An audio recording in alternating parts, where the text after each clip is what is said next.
Hello and welcome to Home Media Minefield presents Let's See What's Out There Live, an entertainment live stream and podcast focused on genre movies and television and related material. In today's episode, we're going to have a spoiler-filled debate about Zack Snyder's Justice League, which is available on Sky and HBO Max, as well as other films within the Warner's DC Extended Universe. If this is your first time here, then welcome. Please get involved in the live chat. I can see that a few people are watching already, which is fantastic.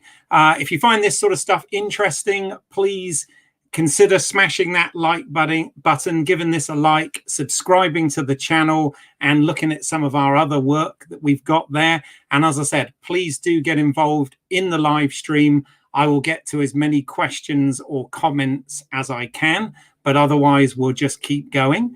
If you're finding this after we've gone live, this is available as a video on this channel. So you can still put comments, but comments down in the bottom underneath, and we'll try and get back to you on any of that stuff. And this will also go out as a podcast on all good podcasting apps. So that's kind of the housekeeping out of the way. I'm Keith Isles. I'm a filmmaker, an actor, and a lifelong movie enthusiast. And what I've done for this is I've tried to do my best Bruce Wayne impression, and I've scoured the earth looking to assemble a team of heroes to help me tonight with this big discussion. It seems that wherever you turn at the moment, Zack Snyder is out there, and there is talk about this film. So it's a massive topic. I have lots of thoughts myself. I almost don't know where to begin with it.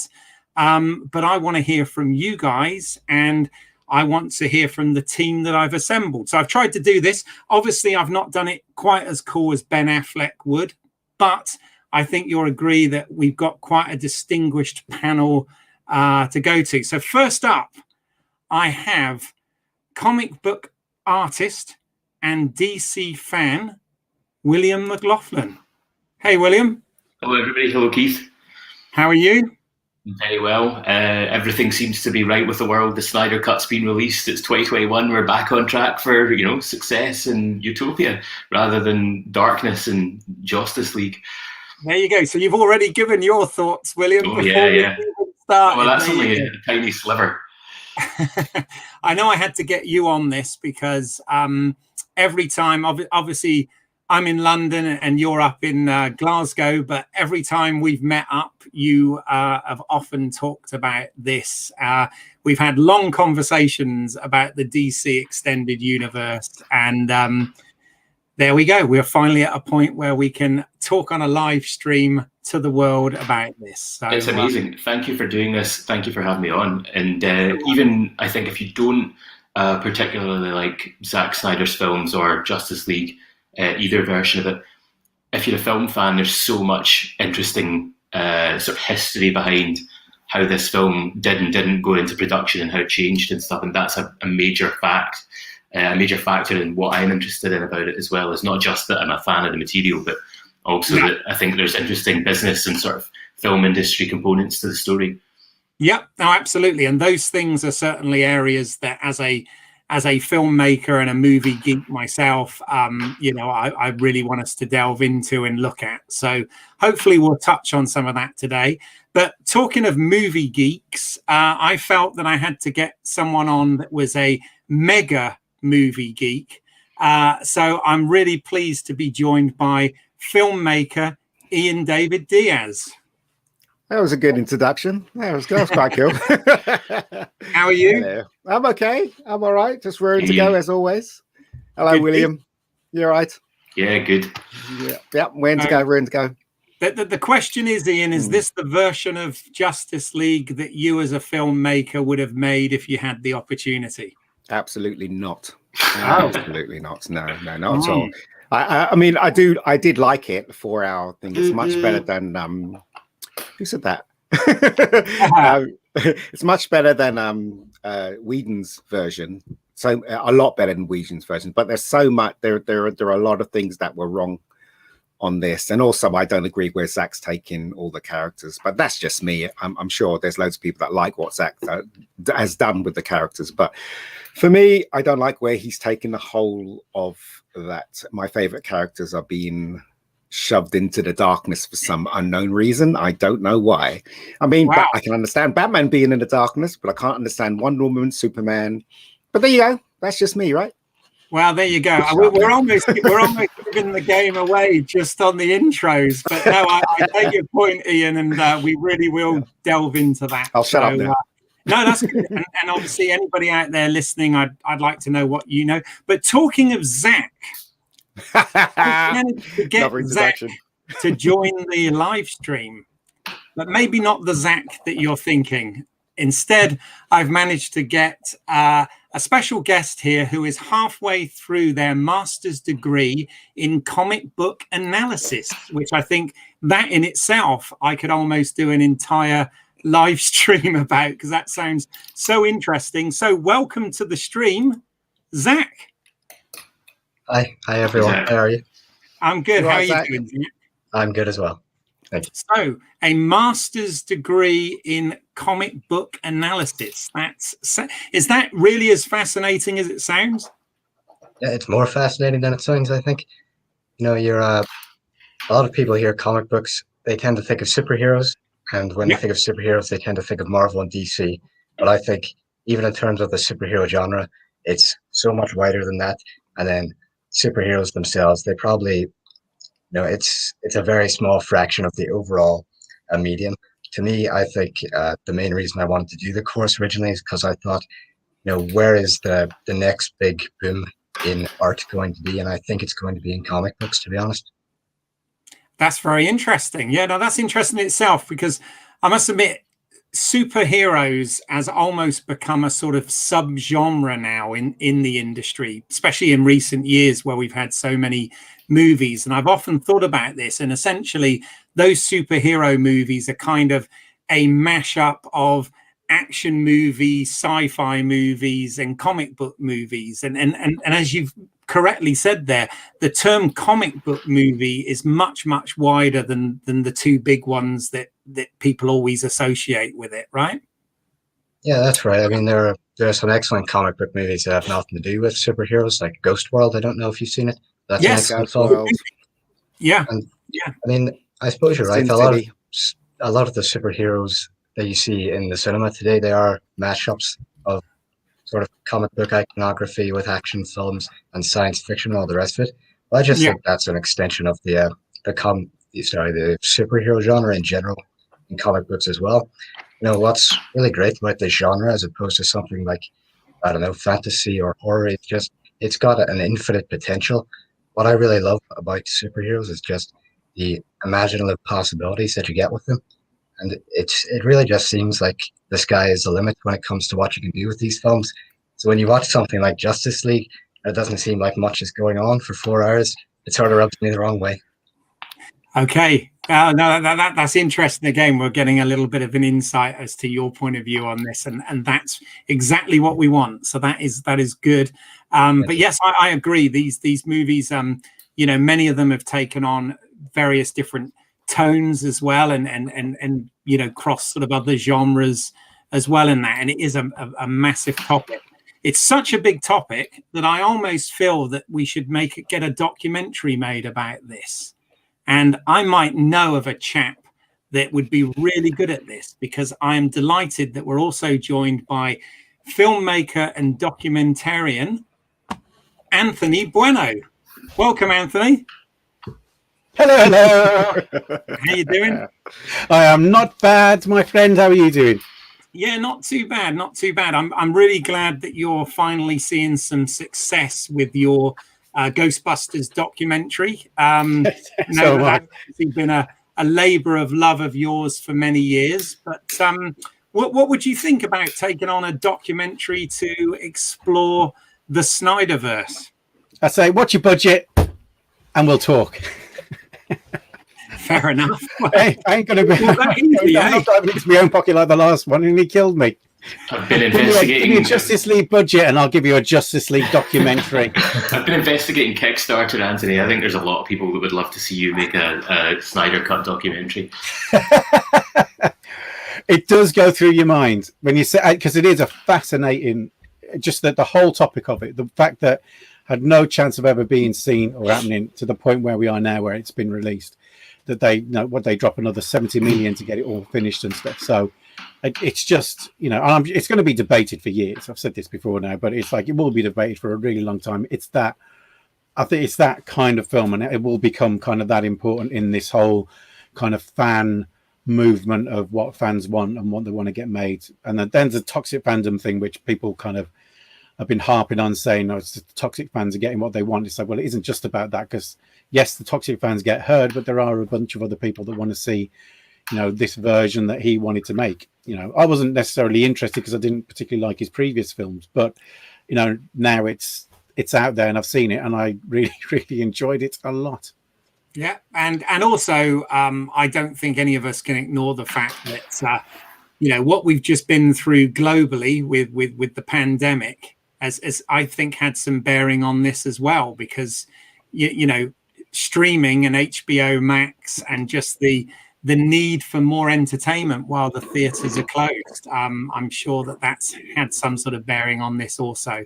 But we've already got a comment here from again one of the usual team, Pete Mealy, who is my co-host on the Let's See What's Out There podcast, is saying, looking forward to hearing more about that, William! Exclamation. We're going to crowdfund the Snyder Cut documentary, Anthony. Is that you did say you wanted a budget? Let's do it. $350 million. It's going to be a good documentary. It's going to be. I wouldn't say it's going to be the best documentary because we've already done that. So Quite right.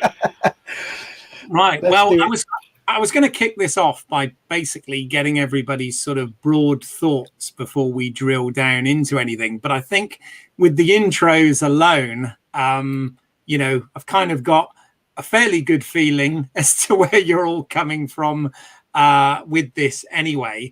But there are a couple of things that I want to ask you each specifically about before we sort of dive too much into this film, into Zack Snyder's Justice League. And it's really your history up to this point with the DCEU, okay? And also your thoughts on what I'm calling the Justice League, i.e. the Josh Whedon, the theatrical version of the film that came out in 2017. So actually, Zack, let's start with you on that. Well, I actually didn't see the theatrical version of the Justice League until a couple of months ago, around December, January time. I'll admit that this version of the film, as in the Snyder Cut, is a lot better.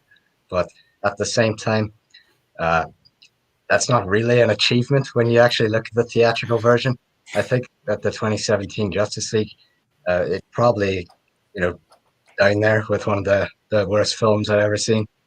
And then in terms of the other DCEU ones, in general, I don't really mind them. I don't mind stuff like Shazam or Aquaman or Wonder Woman. But in terms of the other Zack Snyder films, I thought Man of Steel was pretty boring. And then I couldn't even finish Batman and Superman, to be honest with you. Okay. Wasn't a big fan of that. Fair enough, no problem. Well, William, let's ask you the same question. You got to bring me in after that. Well, I would say Batman vs Superman. I think is definitely top 3 comic book movie for me.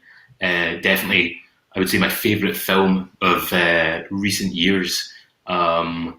Displacing, a whole host of stuff that I also liked. I would say I think it's probably a better film than The Matrix.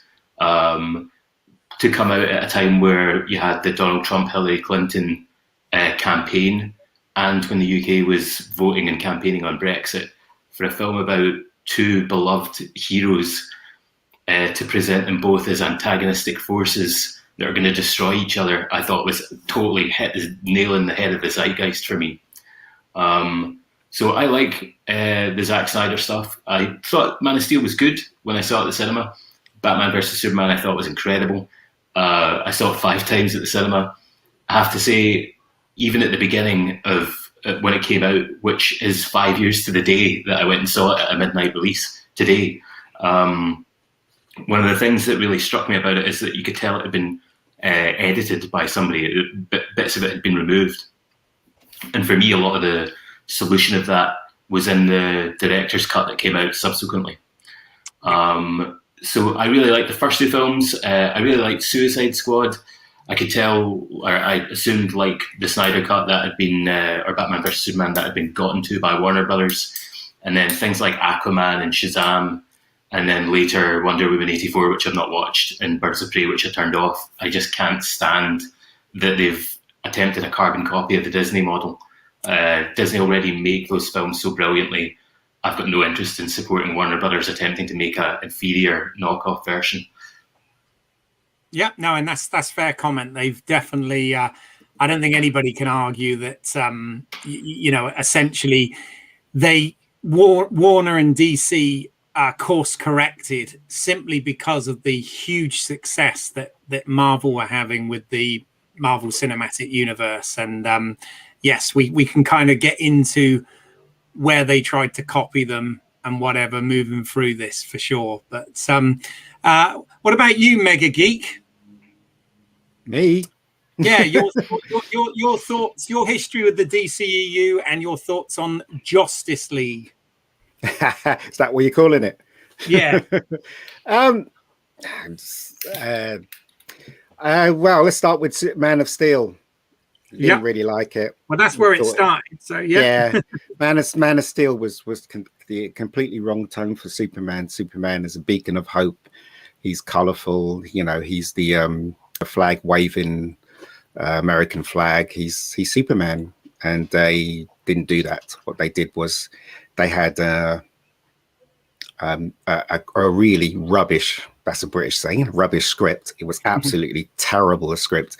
No logic in there, as if you wouldn't try and save your father with an incoming tornado. You'll just stand there and let your father get killed. That's one of those daft things that the script had in the film. I was totally upset because I love Superman, and obviously the 1978 version, the Donner version, was brilliant, but it wasn't great. Obviously the story was mucked around with, and we know the history behind that as well. If they left Richard Donner to his own devices, I'm sure Superman the movie would have been better than it was. But as I said, interference, and I'm pretty sure that Zack got interfered. His Superman, Man of Steel got interfered with as well. I didn't like, there's loads of aspects of Superman and Man of Steel I didn't like the way he flew. You couldn't appreciate him flying because he's flying so fast. The dumb, stupid thing that they had a big fight in Metropolis and destroyed buildings. And in Superman 2, he flew away. Everybody thought he was a coward because he flew away, wanted to protect the people. That's what Superman's all about. What he did is he stripped Superman from that and just didn't have any logic to what he did. Okay, let's just go past that. Then we come to Batman versus Superman. Batman versus Superman is the most worst script ever written. It had no logic in that film whatsoever. Which, as I said, my brother sat in the cinema. We after the film had finished, we had our hands in our face like this. We were so upset. The film was absolute rubbish. I mean, Martha, come on. And Superman stops Batman after talking about we should stop the bat. And what does he do? He warns him and lets him go. Makes no sense. The only good bit in that film was when Batman saved Superman's mum. I love that scene. That scene's absolutely brilliant. But apart from that, made no sense. Stupid film. Even saw the longer version, and it still didn't make any sense. Poor old Jimmy Olsen got shot. If it was Jimmy Olsen, who knows? But anyway, I'll bypass that. This one, the Justice League, was okay. I enjoyed it a lot.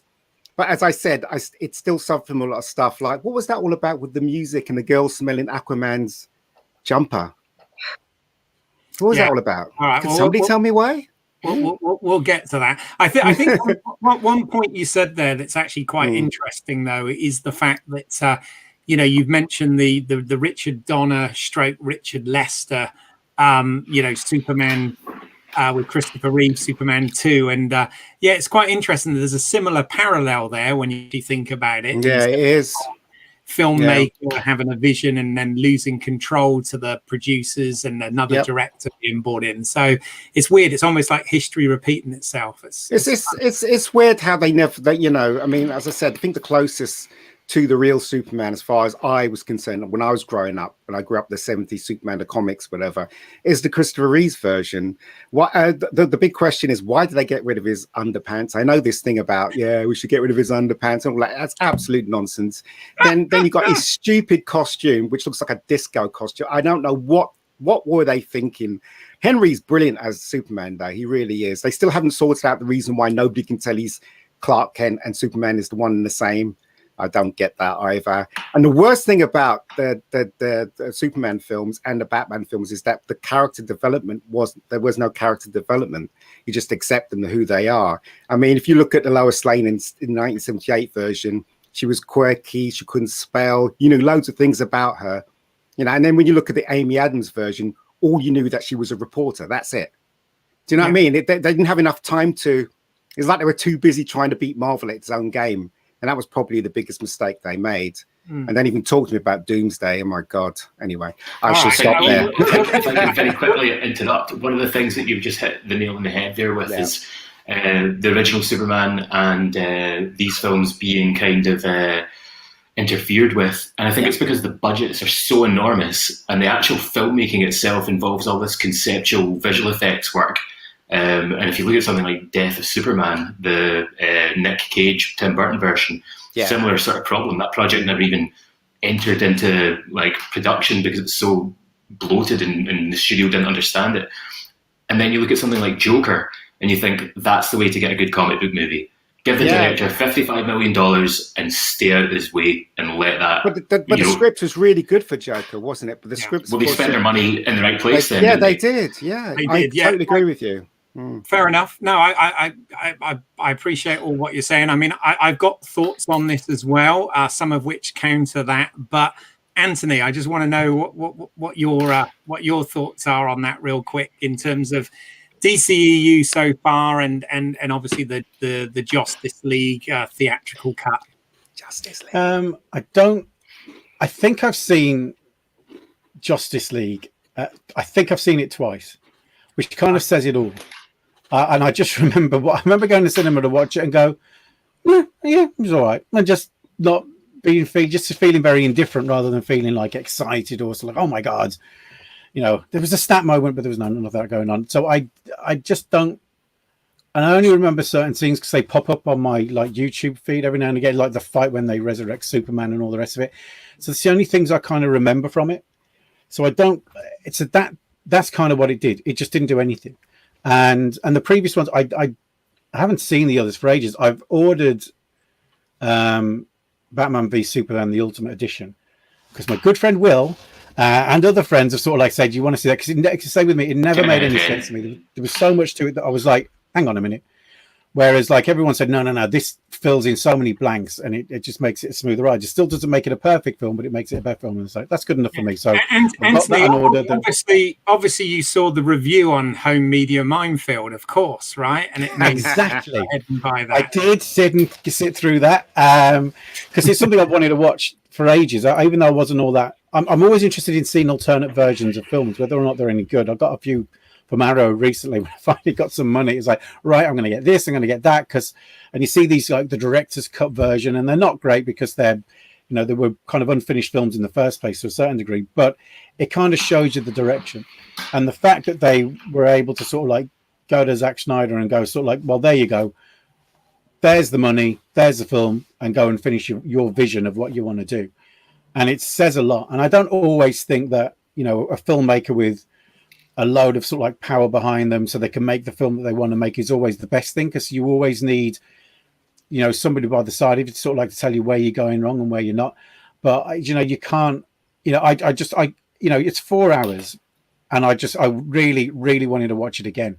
And it's like, right, I'll hold off. So I got up at like 5 a.m.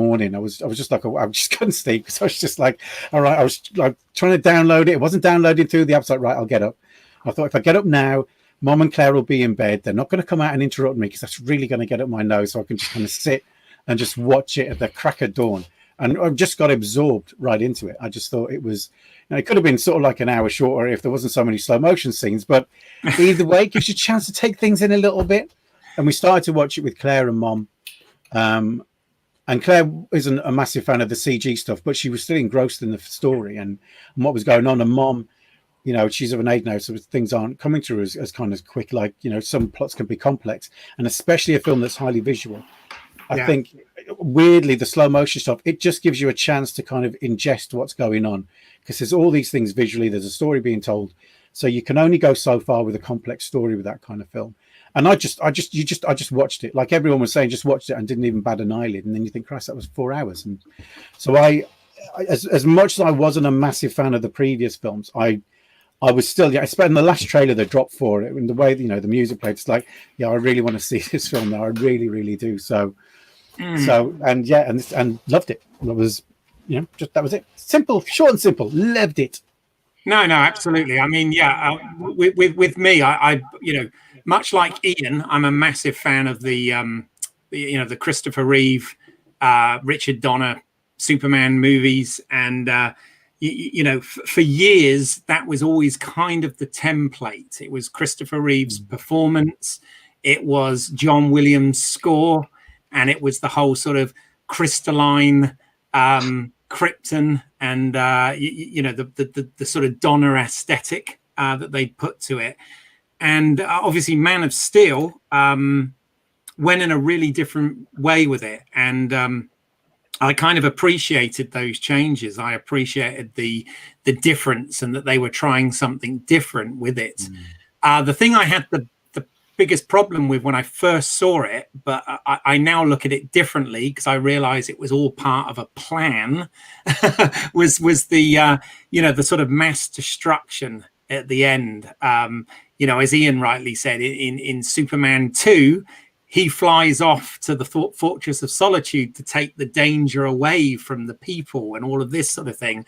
And I kind of, initially sort of thought that was a misstep. But then when you watch it in the context of Batman v Superman, which I really enjoyed, I prefer the longer version, and then now Justice League, the long version, the Snyder cut, it's weird because you're talking about nearly 9 hours there. It's like a 9-hour epic.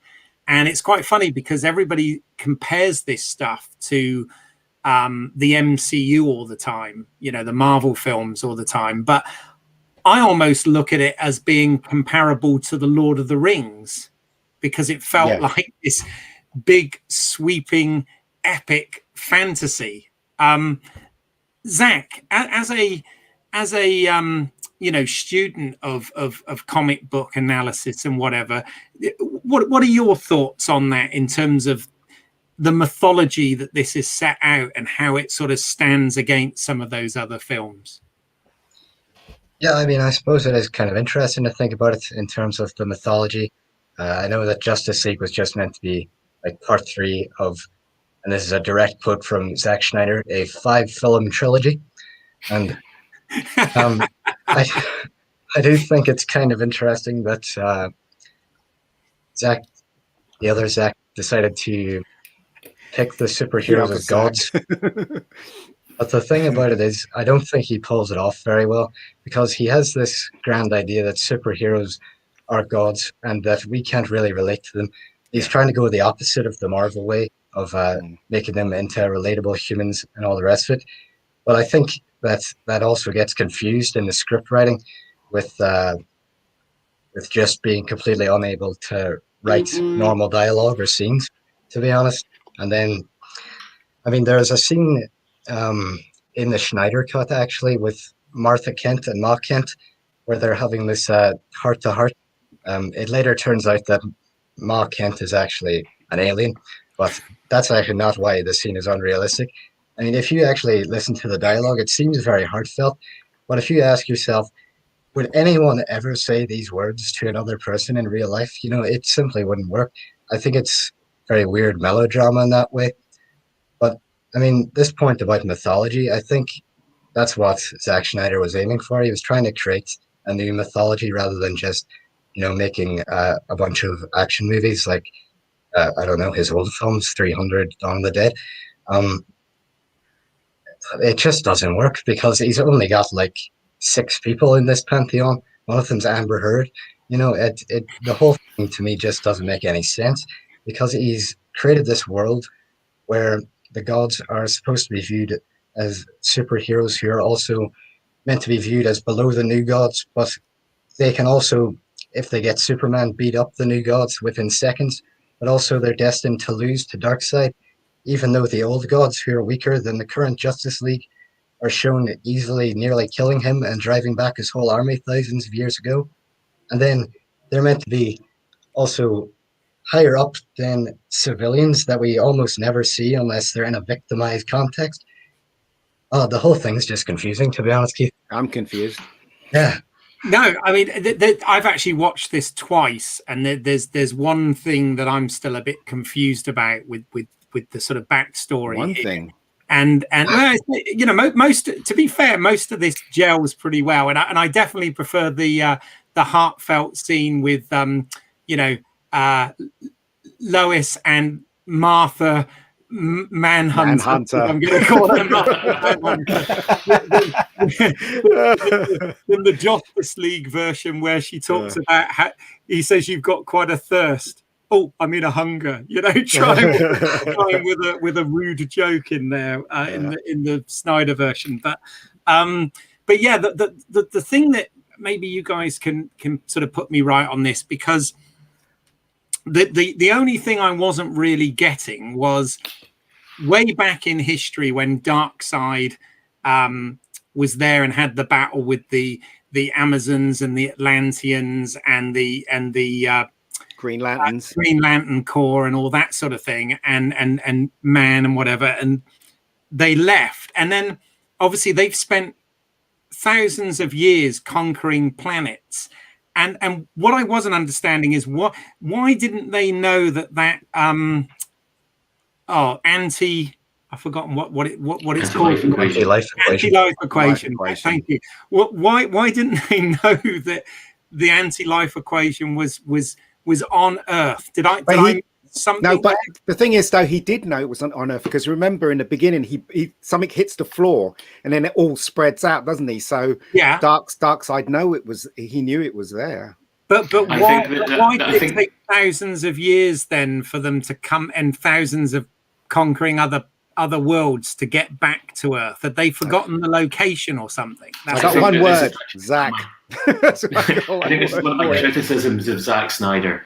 Is that sometimes I think that there's all the right components are filmed, and all the kind of bits of script and kind of bits of information that you need to make your point are there, and it just it's not quite tight enough. And I think the Martha scene in Batman vs Superman is a good example. I think with a little bit of more refined editing, that would make much, much better sense and be less comical for a lot of viewers. I think this anti-life equation conundrum is an example of that as well.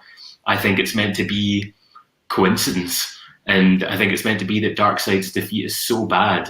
They mention he's overtaken 100,000 worlds, so this is just another world that he's been to and then gets his arse handed to him. I think that's the sort of thing where information's lost in the passing of time and stuff like that. But it's never, I think you're right, it's a plot hole. It's never, for my liking, fully explained enough. Sure. It's just bad script. That's all. Right. It comes down to the script. Yeah. I think even if there is the right information in the script, which it may be, it's not been delivered in the finished film in a way that makes sense. Also, logic as well. Sorry. Logic. I think, Zack, what you're saying about the dialogue being sort of melodramatic and stuff, that's one of the things I really like about these films, is that it is so hyper stylized. It's totally unreal, but I like that, and I think that's one of the ways that it is quite comic booky. So, like things like the Joker saying, "How many dead eyes can you look into until you die inside yourself?" I love that sort of stuff. Like that's exactly the kind of thing that I want. It's good dialogue, but as I said, it's the reason why these films don't work is because of the script. I mean, you can't tell me that all those Amazons for years and years have been on an island, and then what's his name comes back, Steppenwolf comes back, and they don't have any guns. Do you know what I mean? You can't. What they still got bone and arrows after It so would have many been cooler years. if they had guns, It totally. makes And no everything was Zack sense. Snyder. It's just things that don't make any sense, right? One of these things don't belong with the other. Is there an element with? I mean, I don't read. Gosh, I should read a lot more comics, but there's an element though that they are bound by the rules of the comics. No, like if the Amazonians within the comics. Not really. Bow and arrow kind of makes no sense. His logic is missing from. Logic was missing from Superman, Man of Steel. It was missing from Batman v Superman, and some of there's some really big logic holes in Justice League. It all comes down to the script at the end of the day. If nobody's looking at it very carefully, trying to figure out these things, why it doesn't work, I would assume that it's not Zack's fault. I'm assuming it's just interference by the studios. That's all I'm assuming, really. I think one of the things that I would piggyback off that, Ian, is that this is not the film that I think that Chris Terrio and Zack Snyder originally wrote for the studio. Yeah, you're probably right. This is the adjusted version from after the release of Batman versus Superman, where the studio said to them, there is no way we will allow you to make this Justice League movie Part 1 the way that you've written it. That is not happening, and you need to go back in and you need to change stuff. And I think the thing that they were asked to change majorly was the Nightmare timeline. And I think that's been the major sacrifice for Zack Snyder's story, is that is, and it's kind of restored a bit in this, but that was one of the new sequences that was filmed specifically, after all the film had been made. But the thing is, that nightmare thing in Batman versus Superman should not have been in that film, because all it did was confuse the audience. It should have been in the Justice League. He should have been, he should have been talking about nightmares within the Justice. That would have made more sense context wise. Do you know what I mean? I remember sitting in the cinema going, when Flash comes out, oh, you must, Lois is the key, blah, blah, blah. And I'm sitting there going, what the hell is this all about? As I said, there's certain things logically he shouldn't have had in that film that it just actually made it worse. But, whatever. I reacted differently. I really liked it. And I do agree that I was like, what is this? And my takeaway from it was that that's going to get paid off in the next one. So imagine the people who liked Batman versus Superman, who then went and saw the Justice League. It's such a slap in the face to anybody who was enjoying what was already coming, to get no Nightmare, to get, a sort of flabby, bloated Bruce Wayne Batman. It's horrible. It was like eating ice cream and finding out it was mayonnaise. It's incredible. It's incredible because everybody's saying now, he's taken it in a different path than the other Superman or the other Batman, whatever. But he's not. He's basically copying the computer game, because we know where that's going with Superman. It was basically the computer game where Joker killed Lois Lane and Superman becomes evil. So he was going down that route, right? Nothing in that film was quite original enough. It in Justice League, it wasn't, nor was it in the other two films. As I said, it's the script at the end of the day, and maybe the concept that he was going down. He took the wrong road, and I'd always maintain this. Zack took the wrong road with these characters. But then, as I said, it's just me, right? I'm sure a lot of people think otherwise. I would almost agree, but I would say it's Warner Brother that's responsible, because whoever's responsible, Warner Brothers have literally destroyed it. Yeah, I agree. We've got I can see we've got a few more people watching now in the live stream. So if you've got opinions on this, if you've got any thoughts on this, please put it in the comments, and I'll get to Pete Mealy has just chimed in, also saying that the slow motion in the first 10 minutes took him right out of the movie, so he wasn't a fan of that stylistic choice. I love that bit. But yeah, Superman's getting skewered and the scream, and that type of stuff I really like. Yeah, I mean, when Ewan McGregor starts singing in Moulin Rouge and the whole city wakes up, it was like that kind of moment. Yeah. No, I know what you're in. I mean, this it's funny actually, because what I did this week was I watched the entire saga, sort of leading up to it. I watched Man of Steel. I watched the extended version of Batman v Superman, and then this version.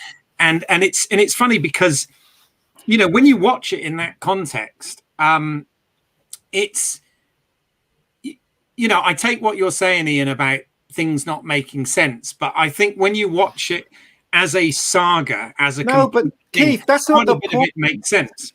No, but that's not the point. The point, if you make a standalone film like Batman versus Superman, you don't stick something in there that doesn't make any sense. Why would you do that?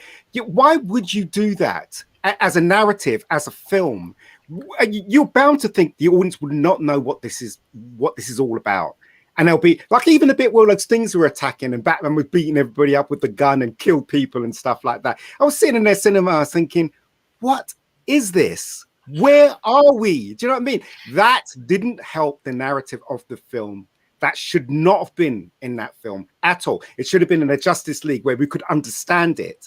Do you understand what I'm saying? It doesn't matter. After the event, you could watch everything and go, yeah, it all connects. But that's not the point. The point is when the film was released in the cinema and me and my brother was sitting there and after the film, we had our hands on the head. What the hell did we just see? That's my point. That's my point. But anyway, well, I think the big question there is, and that's definitely debatable, is whether or not every movie should work as a standalone movie, or whether it just is a sum of something bigger. And I kind of look at these things as saga films. You can kind of, one could argue that with a lot of multi-part saga films, that in a lot of cases they don't necessarily work on their own. They only work when you're seeing it as part of the whole. Let's take the most famous one, Empire Strikes Back. Does that work on its own as a movie? Of course it does. And also it doesn't throw in something that throws you off. Basically it gives you to be continued at the ending, right? And also, right, it all makes sense. The bit where he goes into the tree and he fights Darth Vader and the head comes off and you see Luke Skywalker. All of it makes sense. That's my point. The point is, as a standalone film, everything in that film you understand. In Batman versus Superman, there were things in there that just made me feel like I was wasting my time and I spent £7 on something I should have just watched at home. Do you know what I mean? So, but anyway. Okay. I feel at this stage, Warner Brothers Studio cannot deliver a shared universe in the DC IP. Yep. I've got very little interest in supporting any film that comes out that's attempting to do that. I think they need to go totally down the route of Joker and have done-in ones that have no sequel involved. And they give directors full control because they're just making a more and more muddled, confusing mess that turns me off the material, and I'm a fan. Yep, I agree. Zack, I'm interested in what you think about that in terms of movies that are made as part of a cinematic saga, if you like, versus whether a film should just sort of stand on its own legs as an individual. Obviously comic books don't necessarily work that way. Should movies? Comic books do work that way. Do they? Of course they do. Yeah, I basically agree with everything Ian was saying. Or trade paperbacks do, but individual issues don't, right? Of course they do. Of course they do. Unless they got you should read more comics unless they got continuation and stuff like that. But they don't have anything in there that doesn't make any sense to the story. That's my point. Sorry, Zach, go ahead. Yeah, but I was basically just going to say the same thing. Even if you use that example of The Empire Strikes Back, it does work as a standalone film because you don't actually need to be introduced to any of the characters from the first film in order to understand it, because you could just watch the film and understand the plot. You understand who the princess is and who Luke Skywalker is and all the rest of it. You just pick up on that naturally. Whereas if you watch the Snyder Cut, the opening scene, as has been said, the first 10 minutes is just slow motion of Superman dying while this giant gray thing is killing him. Now, if you watch the film in isolation, there's absolutely no way you would be able to access that part of the movie. You wouldn't know what is going on. Yeah. You know what I mean? I think, Zach, that's one of the things that I think has turned off huge numbers of people from it, is that the Zack Snyder approach on the DC films assumes that audiences know who these characters are from their sort of pop cultural background. So like the Batman cartoons, the comics, previous movies. It assumes that audiences know who Batman and Superman are, and they're kind of, to a certain extent, they're sort of supporting cast of characters and contexts. And if you don't go into those films with that No, that's not approach, true, I think because it's damaging. That's not true, because in Batman versus Superman, they showed you Batman's origin again in slow-mo. Mm-hmm. You know what I mean? Why do they need to do that? Because that comes back to that mythology aspect that that Snyder's building this kind of pantheon of gods, is my interpretation of that. Yeah. But Snyder himself has said, after doing Watchmen, because it was such a deconstructionist comic and his adaptation of it, that's been his approach in the DC films, for better or worse. That was his. I did like Watchmen. Well, I think it's all right. I would put it in the same sort of bracket as Man of Steel personally. Like it's okay, I'll watch it, but it's not a must-watch movie for me. I'm playing devil's advocate slightly here, but for example, I brought up Lord of the Rings earlier. So, do you think that The Two Towers works as a standalone film? Two Towers. Actually, do you know what? I can't even remember it. I can't remember it at all. A standalone film, and 2 and 3 don't. They're not. You need to have watched part 1. Yeah, the first Lord of the Rings film is the best, I think. I could just about remember that one. How many were they of Lord of the Rings anyway? 3. Three. I think there's the scene in Two Towers, which is like one of the longest feeling scenes ever, with the Witch King on top of that dragon flapping in front of Elijah Wood. That seems to be like an hour of footage in my memory. Anthony, do you have any strong thoughts on this? You know, there is no right or wrong answer here, but do you have any strong thoughts about whether or not a film should necessarily work completely solo, or whether it can be seen as part of a saga? I think it can be both. Why? It's like, that's the thing. Why shouldn't you do that? You know, film. You know, if we're allowed to go out there and experiment with so many different kind of aspects and medium and stuff like that, why? It's like, for films, it's got to be this. And there are films that have really pissed me off that they haven't. You know, like the Matrix trilogy did, because it just annoyed me. It ended on a cliffhanger where the original one didn't, and I wanted it more like Empire in some respects, even though it kind of ends, but ends on a cliffhanger at the same time. But I just think, you know, that's kind of your. I mean, if Warner Brothers are going to give me the amount of money they give Zack Snyder, I'll do whatever I like. So, but you know, I don't think you can turn around and say, "Oh well, no, it's a film. No, it's got to be that," because no, you can't have any other. You can't refer to another film that's going to. No, we can't have that because it doesn't. So what? You know, if I can essentially sit through that film and enjoy it and accept what it is, like, you know what, I really enjoyed that. I didn't quite. And there's all films you can kind of pick apart and sort of like to a certain degree and go, well, you know, there was this bit and there was that bit. But the bottom line is, so half that stuff you end up forgetting anyway, because some of those films are either just remain to be awful, or you look past the things that kind of get up your nose and think, actually, do you know what? I went a second time or third time or whatever, for whatever reason I watched it, I really enjoyed it.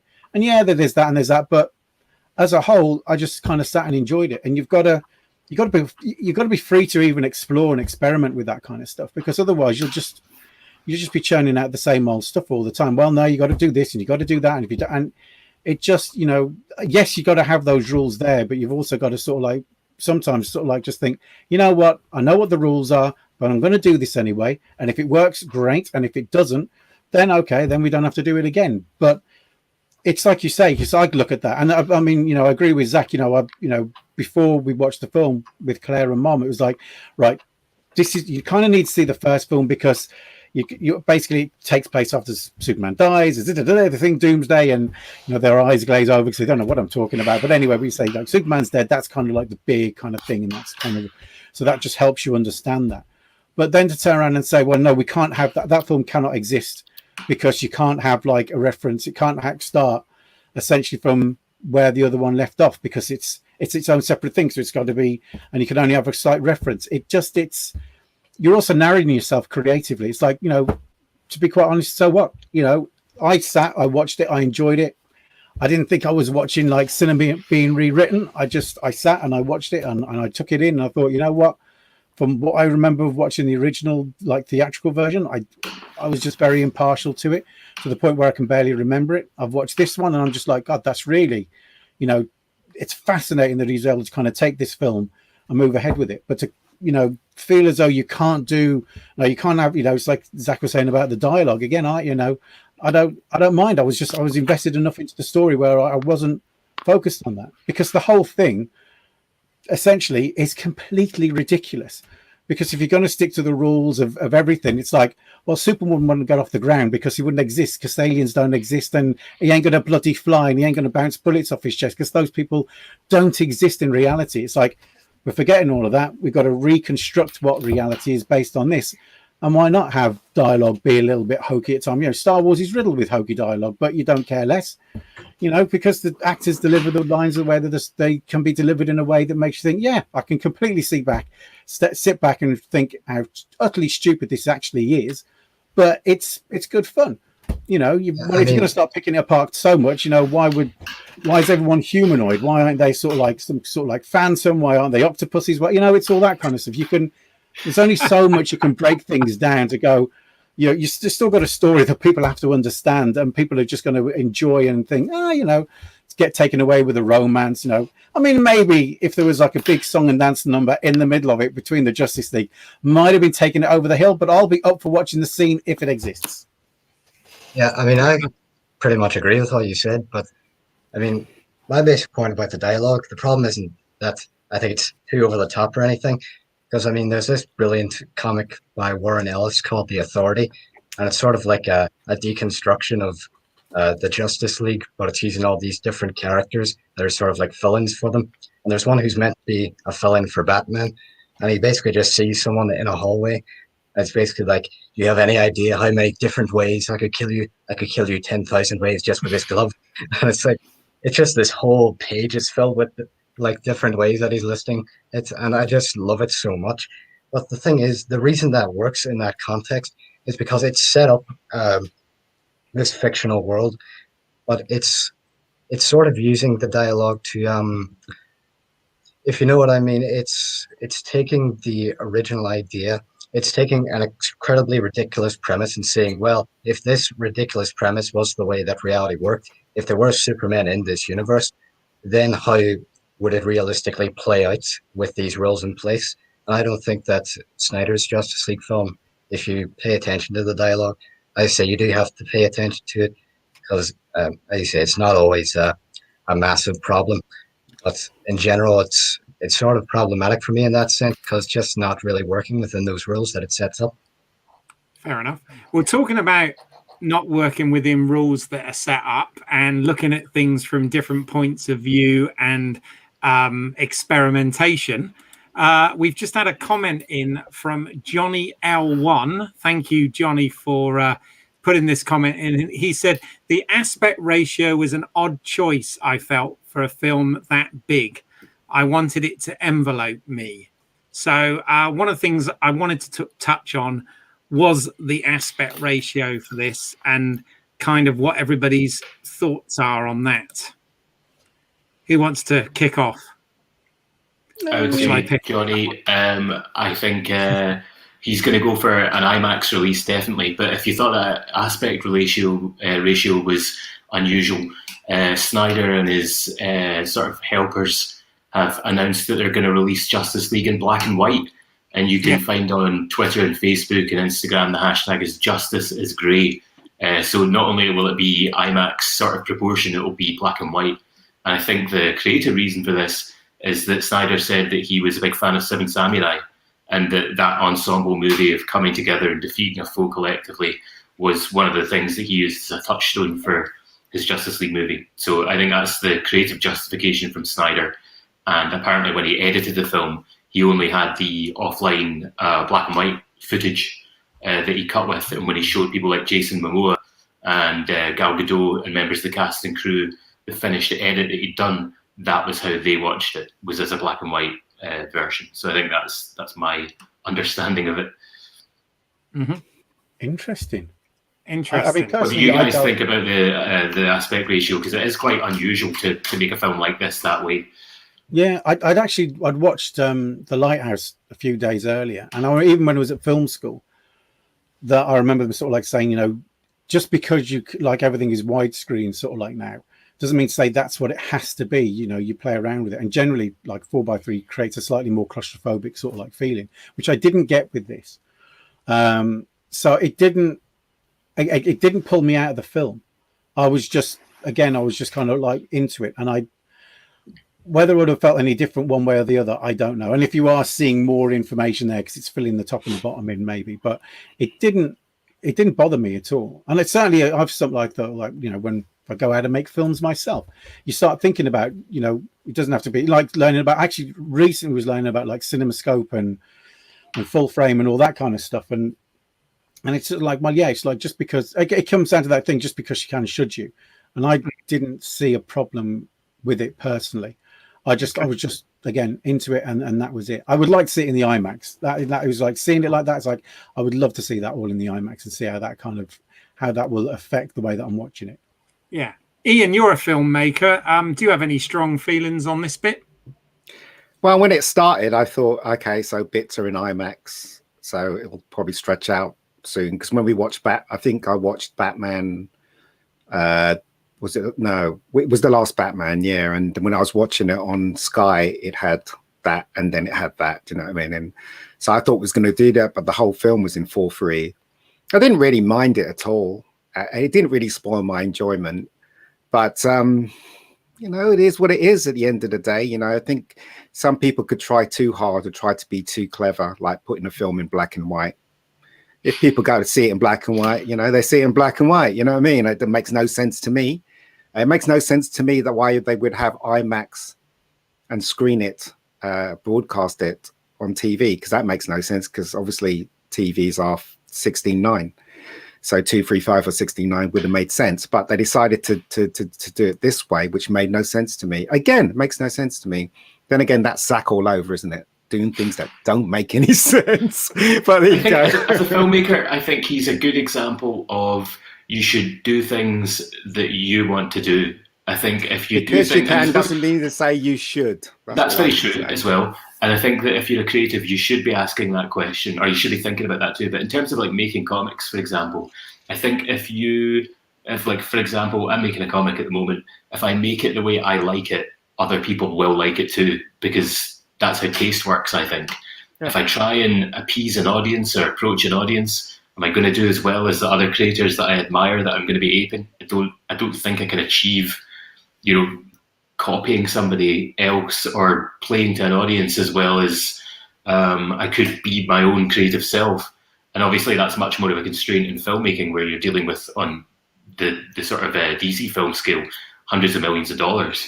But you know, there's a balance, William, between being too clever and balancing it just right, so that the majority of people could understand what you're doing. If you look at the old films, like the films that were shot in the 70s, well, maybe that's a bad example, but if you look at the films that were shot in the 80s, it was all about pleasing the audience, you know, from Gremlins to E.T. to, you know, the Trek movies to Star Wars. They were thinking about the audience all the time. Yeah, you can be too clever, and I think Zack was trying to be too clever on this one, and the previous films as well. But then again, you say that the studios interfered. If they interfered, then maybe his grand plan was even better than what we saw in Justice League. Maybe it was absolutely brilliant. If he was allowed to do exactly who knows though? Who knows? I know Zack's about to get his point in, but I wanted to just say as well, this is not the version of Justice League that I was most interested to see.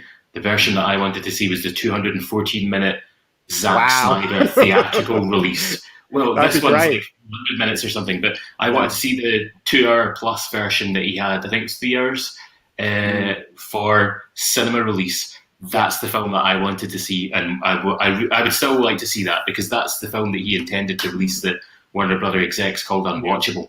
And they clearly don't understand their IP or the filmmakers who they're hiring. So there's a rumor that and I don't know if this is true, I think I saw it in some video thing, whatever, that the execs had bonuses, and if they completed the Justice League film at a certain time, then they would get bonuses, and that's why they pushed and pushed and pushed. And then when that tragedy happened with Zack, and they called in Joss Whedon, his obviously job was to make sure they finished the film on time, so the top brass could get their bonuses in the Warner. I don't know whether that's true or not, but if that's the case, that is true. I think that's horrible, isn't it?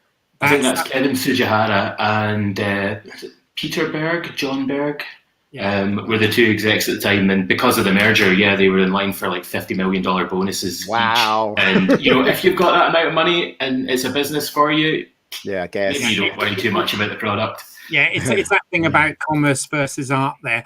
Zack, though, I do want to hear from you on this aspect ratio thing, simply because as someone who analyzes comic books, and obviously comic books are all about the panel and whatever.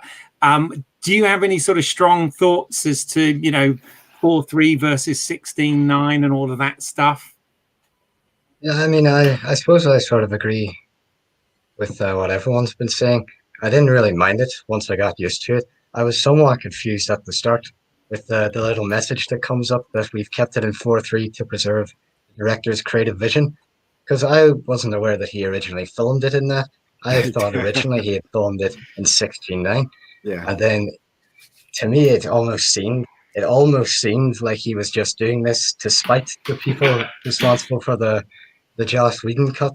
In terms of panels and everything in comics, that it normally actually has a meaning. This doesn't seem to really affect the film at all in any of its meanings.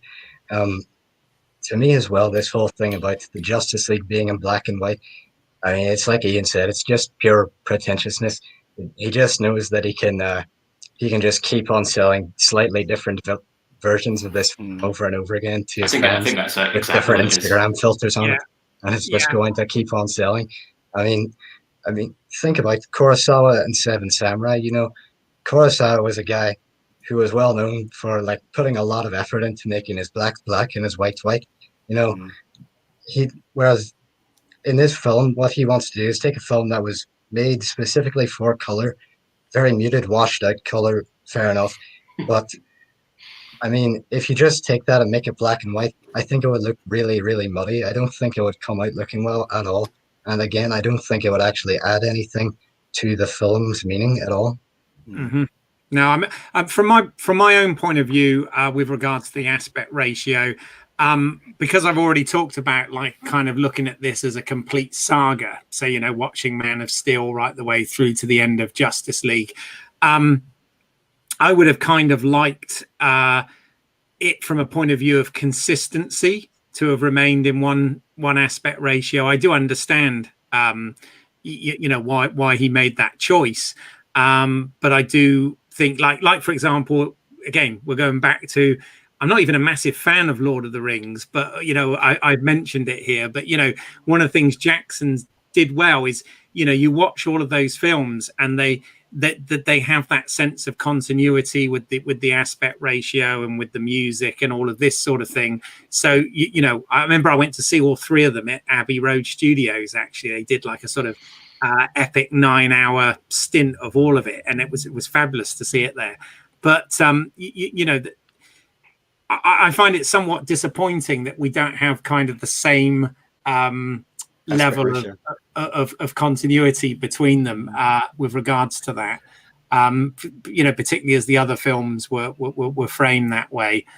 So obviously, of course, with The Hobbit, they ended up then going with 3D and high frame rate and all that nonsense for those films. But I think that the only thing I think had I been able to see it as was the intention originally, I feel in IMAX on a full-on IMAX screen, with some of the Christopher Nolan films and whatever, that would have blown me away. But what it did mean watching at home was, instead of watching it on a 55-inch TV, I was actually watching it on a 50-inch TV. But even though I appreciate we're getting more, more information top and bottom, but that's a whole thing that we could go on about for hours. But I did just want to touch on that. Moving on from the visual, then, obviously the other thing that was massively different to the Justice League theatrical cut was the fact that the music was completely different for this film. It had gone to back to Junkie XL, who'd obviously worked with Hans Zimmer on the previous films. And of course, Danny Elfman had scored the Joss Whedon version. Of course, has got quite a rich history with Batman anyway. What were your thoughts on the score for this and the changes that they made to that? I didn't like that Wonder Woman. Yeah. The Wonder Woman. Every time we see it, Yeah, that's become a meme. That Like gets even me. watching it during the film was mimetic. To tell you the truth, I can't remember a single note of music in the Justice League. I can't remember it at all. I think the music was pretty weak in this, and obviously they added tracks from certain certain bands or whatever. But in Batman versus Superman and the Man of Steel, he had a theme, didn't he, for both? He had a theme for Wonder Woman, which was the guitar, that thing, and then he had the Superman theme, and it was really good music. But in the Justice League, I'm a bit puzzled why they didn't have the rights to use it. They didn't use the Superman theme and the Wonder Woman theme. I can't remember the Batman theme. Then again, he probably didn't have one. But but as I said, I didn't notice the music really. I was enjoying it too much, I guess. Sorry. I did like from Josh Whedon's version that they didn't, when Batman appears in front of Commissioner Gordon and the and that was taken out, and that was the only thing I actually remember from Justice League. Was like the old Batman, sort of like the Tim Burton one, kind of like makes an appearance. It's like, that was quite, which is a bit of a fan service gimmick to make people go, and then it's gone, and that was it. But that was I couldn't. I don't remember the music that much from the original one and this one. So I think it's interesting that you're both saying you don't really remember it, because I think that's to do with the composing style. Yeah. So you're right, Ian, with Hans having this awesome melody, and I think that at the time, so when the Man of Steel was like 2013, is that right? Yes, and that's right. Batman vs Superman is 2016. I think to do a melodic score with themes for your characters is really retro. Like, that's not the done thing in film generally. Not at the moment. Don't say that. Because nobody's doing it just now. Hans Zimmer's one of these composers. That's wrong. I totally believe we're going down the wrong road with music as well. Because let me just make my last little bit of a point.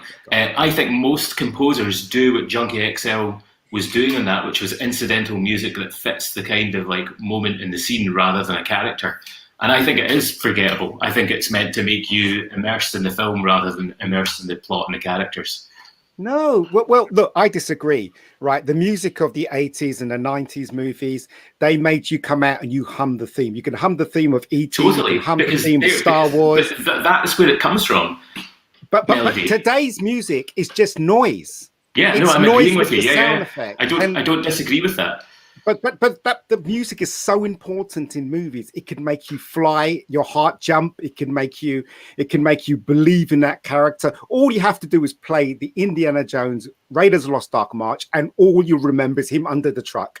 Do you know what I mean? It's really important. And that is what I think Hans Zimmer got right in Batman vs Superman. He did, of course. Yeah, that's my point. I don't disagree with that. I preferred that. But I think that's what Junkie XL was doing, was going for this incidental style where you don't have that. It's terrible. Yeah, I can't remember it. For me, it didn't make the film worse, but I think it would have made the film better if he used the themes and brought out other themes for other characters. Yeah, totally agree. My two things that I didn't like about the film that really sort of stood out as stuff that I could have lost completely, where the Wonder Woman music was wrong. She's got the best theme out of all of them. Why would you change it? And they could have had an elaboration with that ethnic vocal that would have worked once or twice, but it was over-egged. And then, as you pointed out earlier, Zach, the Martha Manhunter scene is just like, it turned a scene that was good between Lois and Martha into one that was pointless and fan servicey. And I hate fan service generally. It just gets in the way of story. And I don't mind it in small doses. Zack, have you got any strong thoughts on this part? Yeah, just in regards to what Liam was saying there, like the Martha Manhunter scene. My favorite part of that is how Lois offers Martha Kent a home to stay in because she's lost the farm, and the Martian Manhunter on Ma Kent's behalf says, "No, I'm fine, just living on the street." Even weirder if you'd said thanks very much. And then, just in terms of the music, I'm sort of like the rest of you. I didn't quite notice it. Maybe it is better that you don't quite notice it, but at the same time, like Keith, I watched the film a second time. I actually watched it this morning just in preparation, and I was trying to like pay attention so that I could like analyze it. And something I noticed was that it's got this really embarrassing guitar part that plays in all of the fight scenes. Especially, it's especially weird because it always seems to cut in the middle of the melody. So there's this scene. Well, you've seen the film, but the scene is that Wonder Woman is basically trying to stop these terrorists in London that are trying to blow up a bank or something or a museum. And in the first half of this scene, Wonder Woman is flying through all the rooms, and it's just doing the like sort of soundtrack, and then it just suddenly cuts to this blaring guitar. And as I say, you don't quite notice it because it's sort of incidental in the background. But if you are paying attention, it's just so jarring. And then every time it comes up again, you just notice it more and more and more. So it is a bit strange. Also, I'm just thinking, there's this part where they enter the Star Labs to find Superman's ship, to bring him back to life. And the music they play when they enter Star Labs, and they're all like shadowy and they're coming forward in the hallway to meet Cyborg's dad. It's the same music they play to introduce Darkseid. And it's like this really evil sort of Imperial March-esque theme, and I just don't really get it. I feel like, despite the fact that I keep reading all these articles about Zack Snyder being in the studio working on this, that a lot of the actual technical details don't really hold up to analysis. I'm going to have to watch it again, I think, just based on a music analysis from you there, Zack. Exactly. I mean, for me, it goes back a bit like the aspect ratio again, in terms of the overall sort of feel and continuity across the saga. I have to admit, I was one of those people. I'm a massive John Williams fan. Love the Superman theme that they had for Christopher Reeve's films, which they always tried to bring up in every iteration of Superman, whether it was the Brandon Routh version or Smallville on the television or whatever. And one of the things I've really got to compliment Hans Zimmer on is I thought that the new theme for Superman that they came up with in Man of Steel was absolutely fantastic piece of work. And I would have liked to have heard more of that, in this. And also I have to agree with Zack. I'm really looking forward to that deleted scene where Martha says to Lois, you said that I could stay any time, and Martha's like, I don't remember us having that conversation. What are you talking about? It was really heartfelt, and you told me that the door's always open and I could come any time and all of this sort of thing. Yeah, that would have been quite funny. Matt Potts has put some comments on. He hated the singing scenes in this. It became a musical. The Aquaman scene was cringe with singing. Yes, it was. I quite like that bit. I think that's the sort of thing that is quite weird and sort of stands out as being, an unusual component.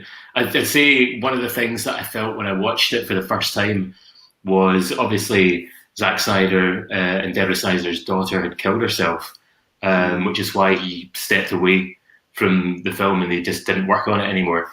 And I think watching the Snyder cut, knowing that was their experience as a family, made it quite, immersive and emotional in an unusual way that isn't typical. And I think it's things like the Icelandic woman smelling the shirt, smelling the jumper or whatever, that have that kind of, Aquaman's there and then he's gone and that's his memory and stuff. And is that something that is maybe, I don't know, maybe I'm equating things that aren't there that I'm thinking are, but I think that there was an element of that in the film. It was a kind of mediation on grief and loss and stuff in some regards. It's all about people and their parents. All the characters have relationships with their parents in Justice League that are weird. Apart from Alfred. He's a sort of surrogate dad, isn't he? Yeah. Very. I mean, what two of the things I noticed in the film that Zack put in there, and I think and good on him too, was when Barry Allen and Bruce Wayne go off in the car. There is actually a billboard for the suicide prevention helpline. on there, and then of course the last thing he puts up is For Autumn at the before the end credits, and you know, I think that's very respectful. And on that note as well about the fandom, there's a lot of, you know, talk about the fandom around the Snyder cut, and you know, it often gets bad press with people saying it's toxic, and they're not toxic. They are not toxic. Well, they've actually done a lot of good, because that's right. The hashtag Snyder cut or Save the Snyder cut or whatever has done a huge amount for charity for suicide prevention, and I think that those things are important to point out, because, as I said, the media often overlooks that and gets into the politics of it all instead, and we need less of that. You know, I the other day, I think not last night, the night before, wrote an email to Ann Sarnoff, who's the CEO of Warner Brothers, and highlighted that fact that fans of the Snyder Cut raised over $500,000 for the American Suicide Prevention Foundation, and I think that is a great accolade and something that's a positive element, because yes, people who wanted to see the Snyder Cut were motivated by a reasonably selfish, and that's not a judgmental way, desire to see a cut of a movie they wanted to see, but they made their point in the most kind of positive way possible. Yeah. And for any bad apples within that movement, like the guy who created the Snyder Cut petition and change.org was a guy I think called Robert Mata, who then filled the petition with kind of like anti-Islamic sort of, you know, racism and you know, blasphemy and stuff, that he was, you know, not representing. Well, he was actually representing the Snyder Cut movement, and I think that's where a lot of that toxic fandom stuff comes in, is from people who were using that platform and then exploited it or were negative or hateful. But that, in my experience, has not been the majority of people who are. They're the tiny fraction of the fan base. The fan base, generally, the majority of them are very respectful, and they are not toxic. But it's just the idiots that kind of taints the whole of that group, basically. But you know, that happens with every group, I guess. Oh, it does. There's always a minority that ruin it for the majority, and like every tool, tools get abused, and you know, the social media and all of the platforms that we've got nowadays is of course subject to that. So Matt's put another question another comment up, I say, that I want to kind of bring us into the next point that I want to talk about, and he's basically said that the Martian Manhunter scenes were too weird. One of the things I've got here is I want to talk about the additional characters that we get in the Zack Snyder version that we did not have in the theatrical version, and what our thoughts are on that. Does anybody have anything instantly that they want to jump in and kick this off with? Yeah, I thought it was sort of interesting. If you read up on it, originally Zack Snyder wanted to put the Green Lantern in there instead of the Martian Manhunter, but he couldn't, because apparently the studio was doing something with the Green Lantern character. I don't know if they're still doing it, but that's the reason they couldn't have him in there. In terms of the Martian Manhunter, though, I feel that he's only in 2 scenes, and he spends both of them doing his best to like ruin the whole movie. I mean, in the first one, it's the Martha Manhunter scene. I think that sort of goes without saying. It's like this really heartfelt scene between 2 characters, and then it just turns out to be a complete lie. And then it's very confusing as to why the Martian Manhunter got that information about Martha Kent in the first place. Like, how long has he been pretending to be her? And then the other scene is obviously the very last scene in the movie, where he visits Batman in his, I don't know, like lake house or whatever. And to me, it's somewhat strange, because at the end of the film, you know, the very last line, he goes, "Some call me the Martian Manhunter," and then he flies away. It's as if his name does not mean I am a hunter of men. You know, this is like literally a green man with glowing red eyes that is coming right after Batman fought an alien with glowing red eyes, and now he's saying that he hunts men for a living and he's a Martian, and then he flies off into the distance. But also, why didn't he help? I think that's the glaring question, isn't it? Where were you when Darkseid was, all of existence was at threat? And I didn't like the design either. I thought they Lois added. Lane, that's what he was doing. Yeah. Yeah, they just added too many wrinkles to his forehead and it looked very strange because they did. Yeah. I think that's what my issue was with it. Was it was definitely tacked on, and I think also, Zack, if had they had Green Lantern in the film, it would have made much more sense. Like, it would have been, I suppose, I've come from deep space and there's emergencies, but you've taken care of them. Or, the other alternative would be there's an even bigger threat coming now. And pump up for the inevitable sequel that won't happen. Yeah, because they'd already established earlier on in the film that the Green, back in history, the Green Lantern Corps were involved in the battle with Darkseid. Oh, I want to ask you a question. Do you know when the one woman's what is it, the Amazons was fighting in the beginning with Darkseid and stuff? Did I see Hercules there? That guy looked like Hercules. Was that Zeus? The old god, so it's Zeus. Because he had the same. And Ares, is that right? Yeah. The way they used to draw Hercules in the comics, he was wearing the Hercules, same thing. Ares, and Zeus. Right, I see. Okay. Is it Hercules then? Yeah. Oh, right. Because in the comics, they drew him the same way. He was wearing the same gear as in. I remember Hercules being in the comics. Yeah. Wow. So that was Hercules, was it? Wow. Okay. I thought that guy was Zeus, but I think as well, it's one of those things where if I'm going to go online and look at that analysis of that scene by people much more knowledgeable than me about the comics, it gives me like 30 or 40 books to go and look up, and numerous Wikipedia articles to fall down and hurt myself on.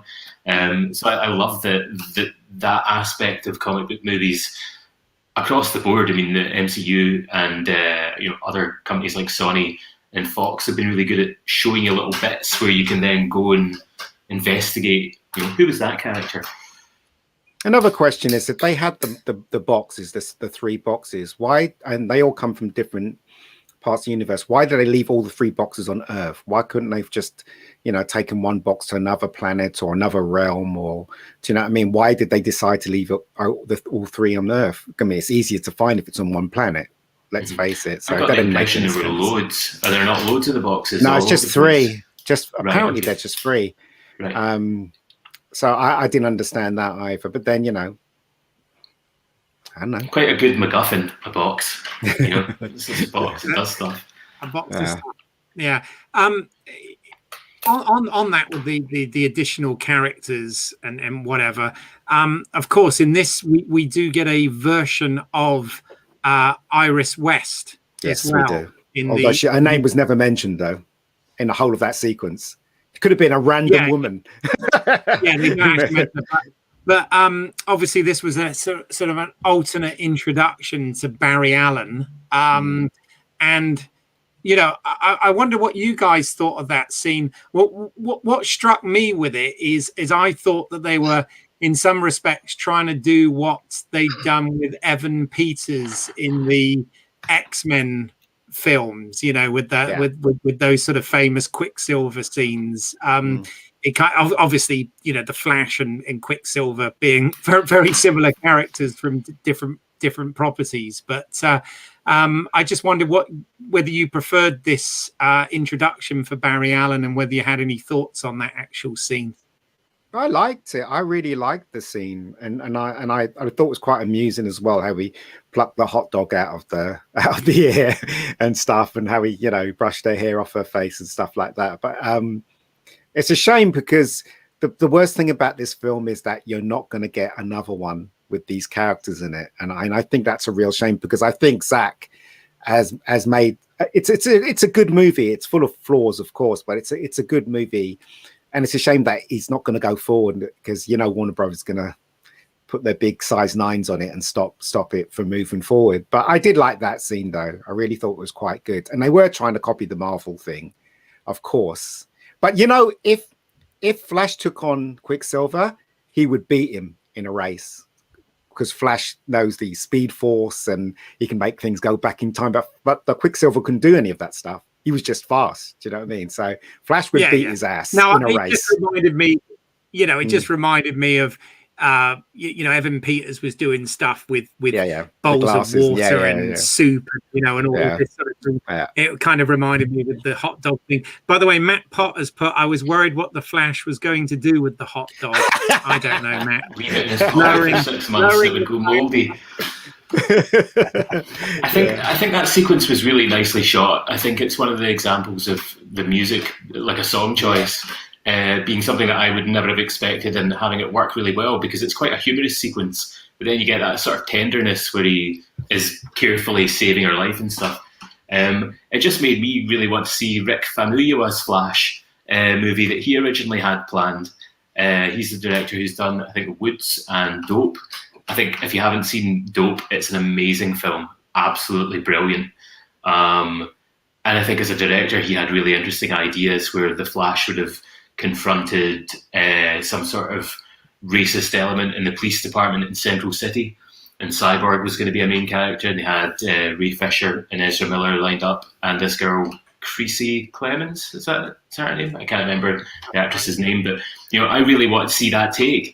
And sounded really interesting, and of course Warner Brothers are now copying into the Spider-Verse and doing their version of that with the Flash. So again, it's like 10 steps behind everybody else, rather than making that film the first time. That would have been different. They should have taken their time, shouldn't they, Warner Brothers? They should have trusted the filmmakers. Why are they hiring? Well, if you get hired, Ian, by Warner Brothers, I want to see your version of the movie. I don't want to see you go down that route and then Warner be saying, actually, we're going to make adjustments. I've been down that route. I've been down that route before, and I've worked for producers. In fact, one big movie I was on, I worked with a producer that literally destroyed the film because he had a huge ego. And I'm just assuming, and that was me working an independent film with a producer from Vancouver. So can you imagine, it's like 1,000 times worse when you work for Hollywood. Yeah. All these producers have egos.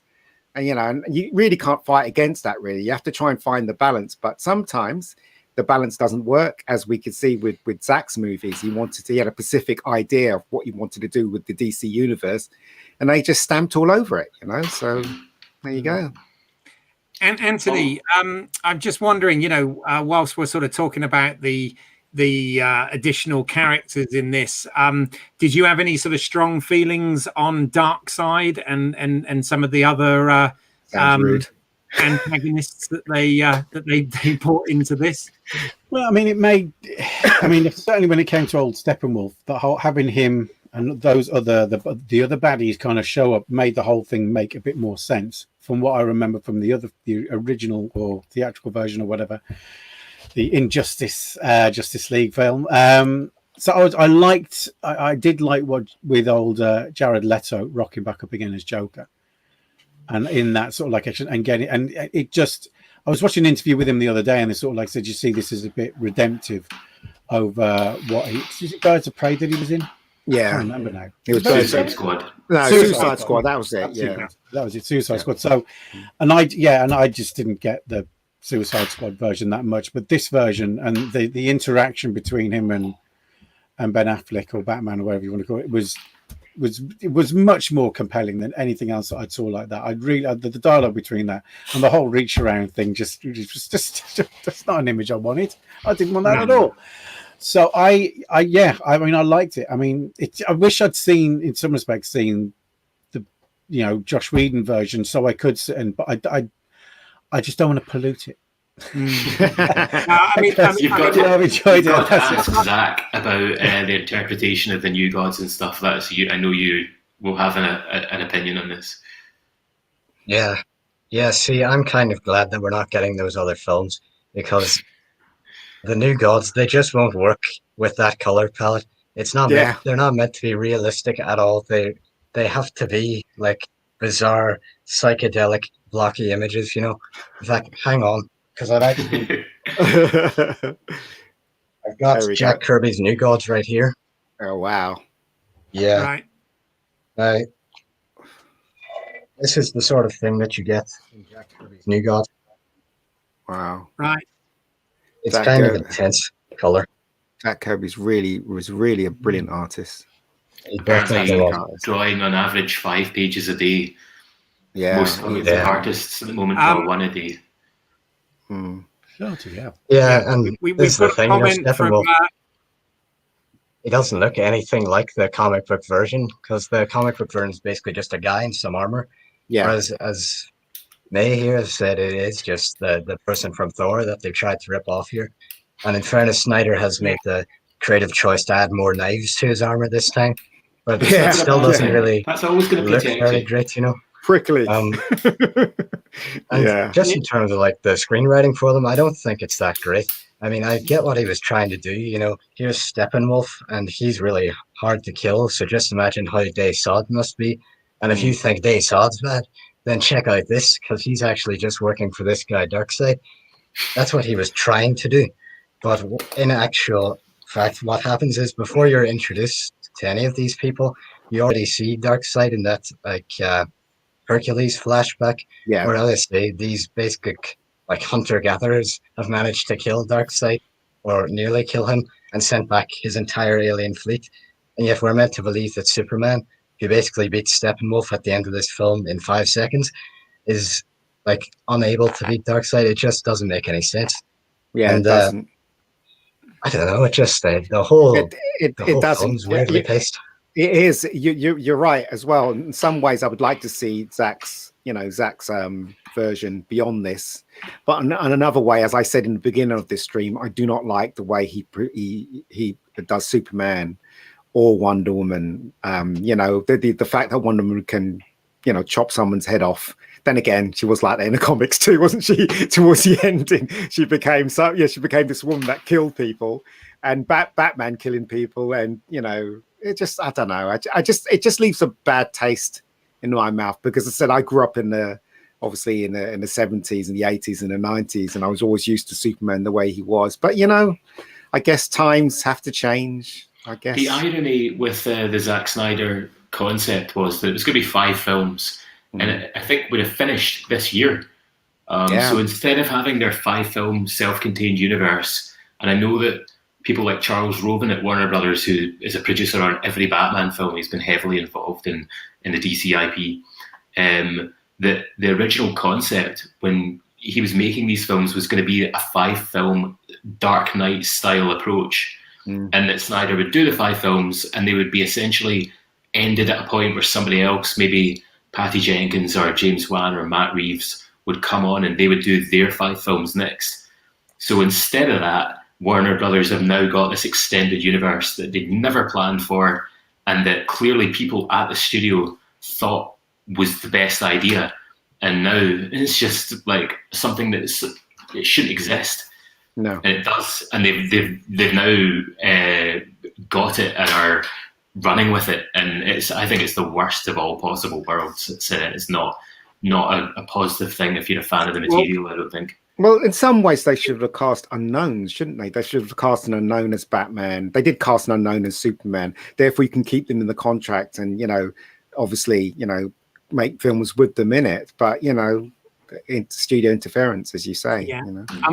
Unfortunately, they're doing stuff now that doesn't satisfy anyone. No. It doesn't satisfy the people that want the continuity, and they want the like Marvel have done, the kind of shared universe. But likewise, they've got all these sort of standalone films that kind of don't really fit into it. Politics, mate. Either. So I mean, just a couple of comments here. So May 570 put, I think Steppenwolf looked like Thor Destroyer, which was kind of we've kind of touched on, and obviously the version in the Justice League is quite different to the version in Snyder's cut. Quite drastically different there. Also, Matt Potts put, where's Leto's Joker tattoos? Tattoos, yep. Or just removed, because obviously he had things on his forehead and whatever, didn't he? That he did, and his hand. I think it was just a temporary tattoo. I think it was a tattoo that was just on there. Those ones as kid we used to really horrible. It said damaged, so he's obviously been fixed since. Yeah, metaphors. And wiped it off. I like the idea of the Joker going to a tattoo laser removal place and being like, I've made a mistake. Probably at Arkham. He got him removed in Arkham. Make him sane.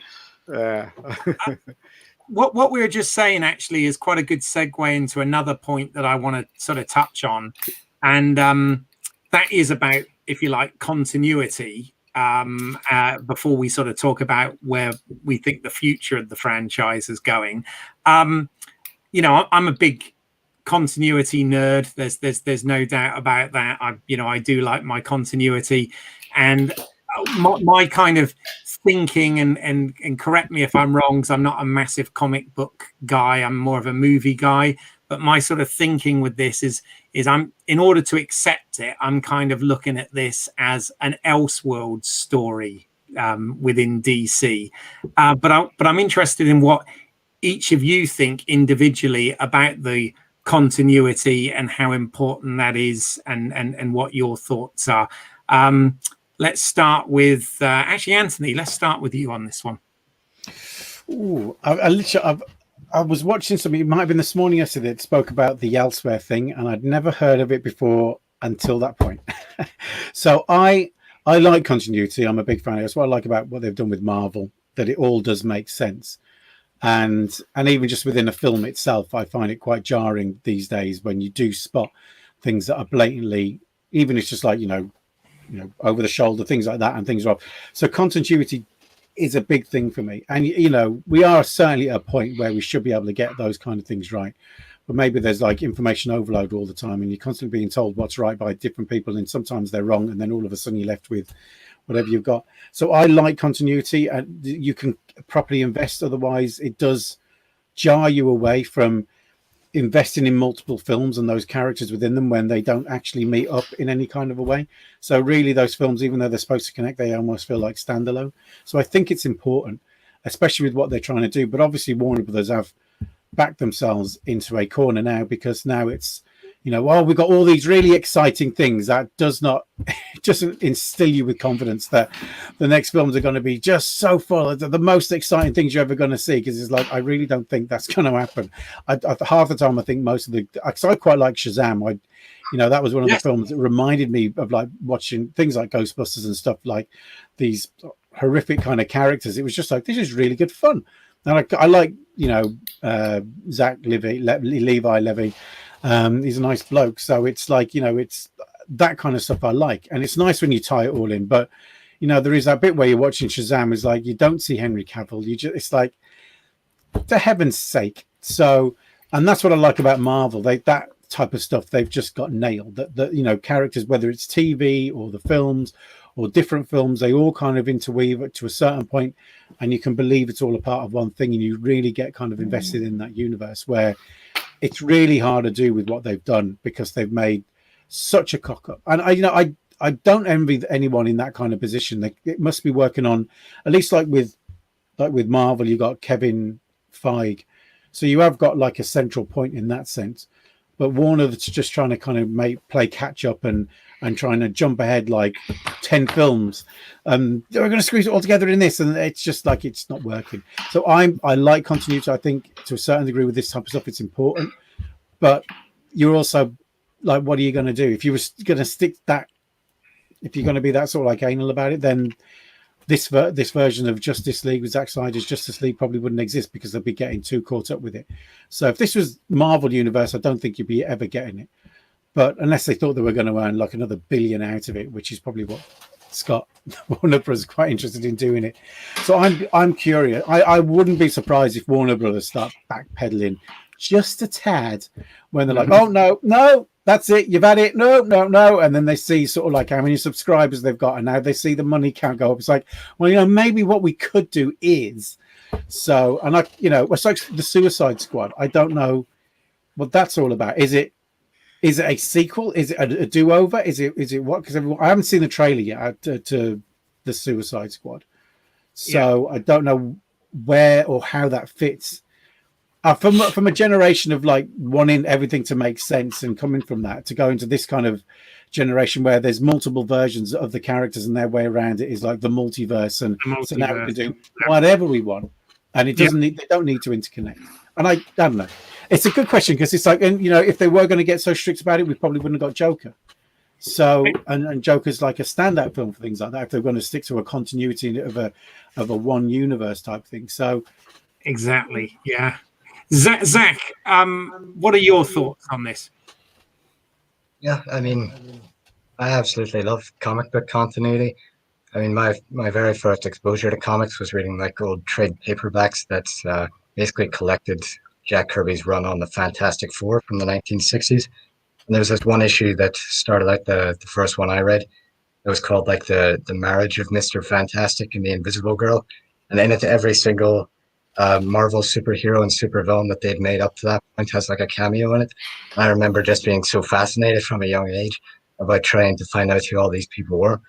So, I mean, I really love continuity in that sense. A lot of people tend to, whenever they take up the continuity debate, they say that the downside of it is that it takes away from new fans because it makes it less accessible.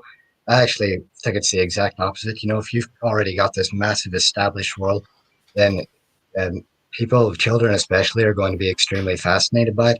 And I think it's always going to get people curious. And I mean, I do think that these films, they're not faithful to the comics, but at the same time, they are just one more version. As you say, it's a multiverse. It might not be the comic book multiverse, but it's the comic book, or even it's the multiverse that exists inside our minds. You know, it's the collective imagination, if you want to call it that. I just think that the more versions and more permutations of these characters you make, the more you can see how just these simple ideas, like a man wants to dress up like a bat, and you can just expand it in so many different ways. And honestly, that's the end of my sentence. Thank you. That's fine. I mean, it seems, yeah, the head canon, as I always call it, you know, and obviously the multiverse is kind of the answer to all this continuity stuff. Ian, I know that you love crossovers. I know you're a big fan of all this stuff. So what's your thoughts overall then about the continuity, if there is any, of the DCEU? Well, I mean, New 52, right? So they want to. Is that the DC universe? It is, isn't it? They want to do that now.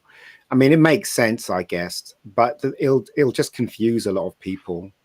What Anthony was saying about Warner Brothers might go back and say they might actually give Zack his another day on this. That's not going to happen because Warner Brothers is totally against the Justice League. They were totally against them making the Zack version.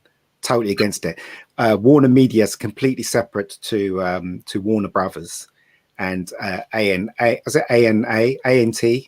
is linked to, is linked with Warner Media, and ANT they decided they decided to make the Zack version without the blessing of Warner Brothers. So there's a huge war happening there, and it's the same thing in the Disney camp with Star Wars, with Filoni and Bob Paycheck and what's her name, KK and stuff like that. There's a huge war, all because of this stupid woke feminist stuff. But that's another matter. I'm not going to talk about that. But the continuity for DC, they screwed it. They've absolutely screwed it. They could have literally had a line and let, as William says, and let them do their thing, leave the directors alone, let them do their thing. And they could have branched out into the DC universe. They could have had different spans, stuff like that, but not having a solid base to build upon. Mm-hmm. It's just going to make it difficult moving forward, isn't it? Do you know what I mean? So, and I wish they were more like Marvel and took their time, but they didn't, because I really do like DC. I love Marvel more. Marvel was my thing, because Marvel was it's really strange because Marvel was more realistic. They, Spider-Man was in Manhattan, Thor was from another world and stuff like that, kind of realistic. And then with DC was they made up their own places, Metropolis, Gotham.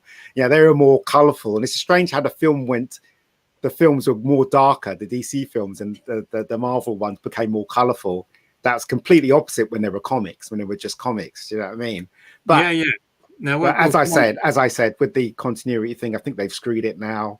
The only thing they can do is try and make these films the best they can, these standalone films, and Lord knows what's going to happen next. But sure. William, I've got a feeling you're going to bring balance to this. To the Force.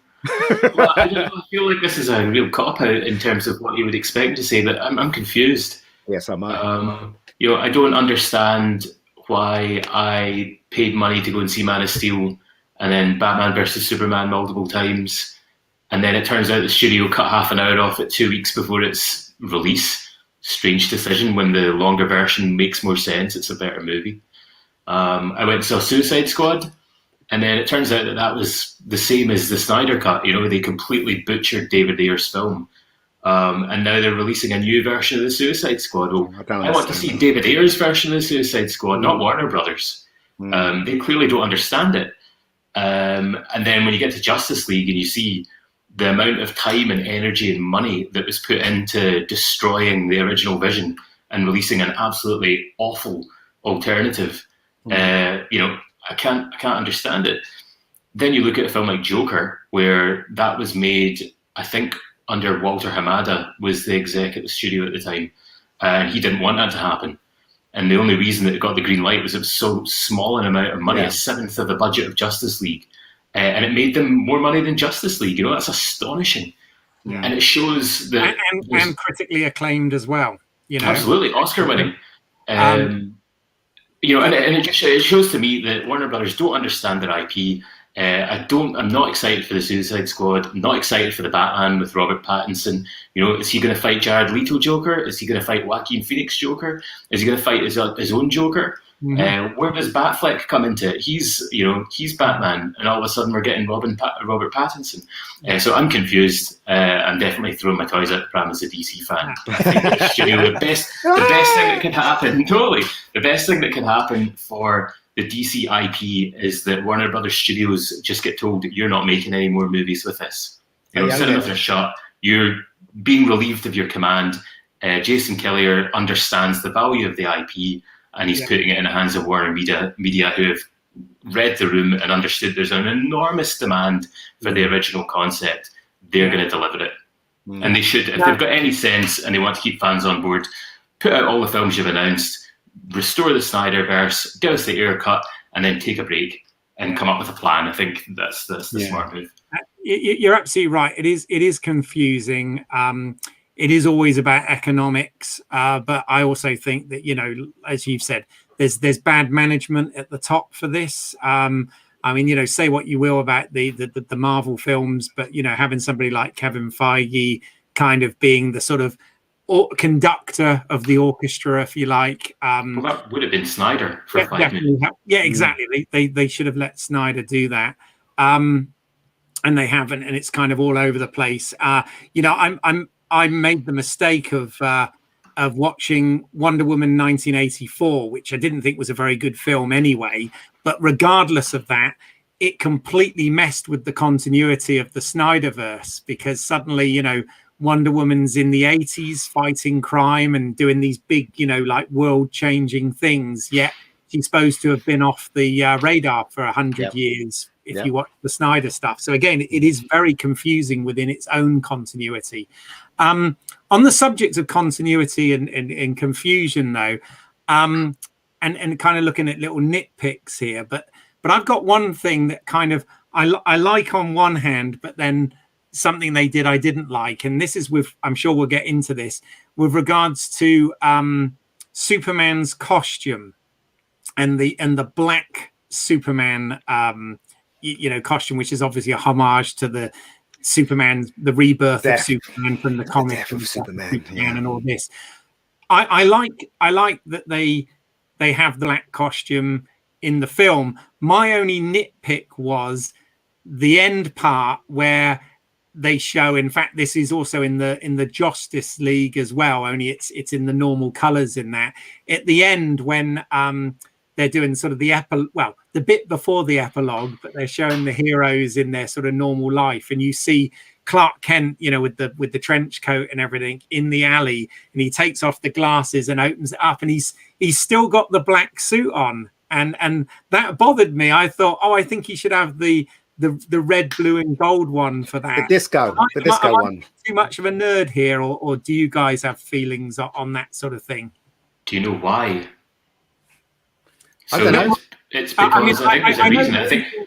The reason I you think- put the black on is to absorb the sunlight originally, right? To Well, get more power. Is that right? I think he'll get. I think in the comics that's how they justify it. I think what Snyder's plan was, or is, depending on what happens, is that when Darkseid assumes control of Superman, that's what his great prize is. Is he's gonna control Superman, and the original concept is he would kill Lois Lane, and then Superman would fall to the anti-life equation, and at that point would get his suit back and be red and blue. That seems backwards to me. Like, well, like it is, because I think that's meant to be what anti-life is it's perverse.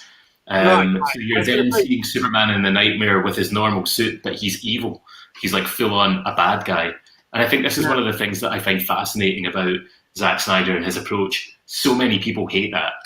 Like, I love when people have these unique takes. Even when I don't like the actual take myself, it's my taste and my opinion rather than it's an inferior quality thing. Like, so I'm not a fan of Scott Snyder's Batman run. I don't really like much of what's going on story-wise or the approach-wise, the way that the comic's constructed, but it's to do with my taste rather than that, he's no good. And I think that's not a bad thing. Just because I don't like the Scott Snyder run doesn't mean that the Grant Morrison Batman run or the Tom King Batman run didn't blow me away.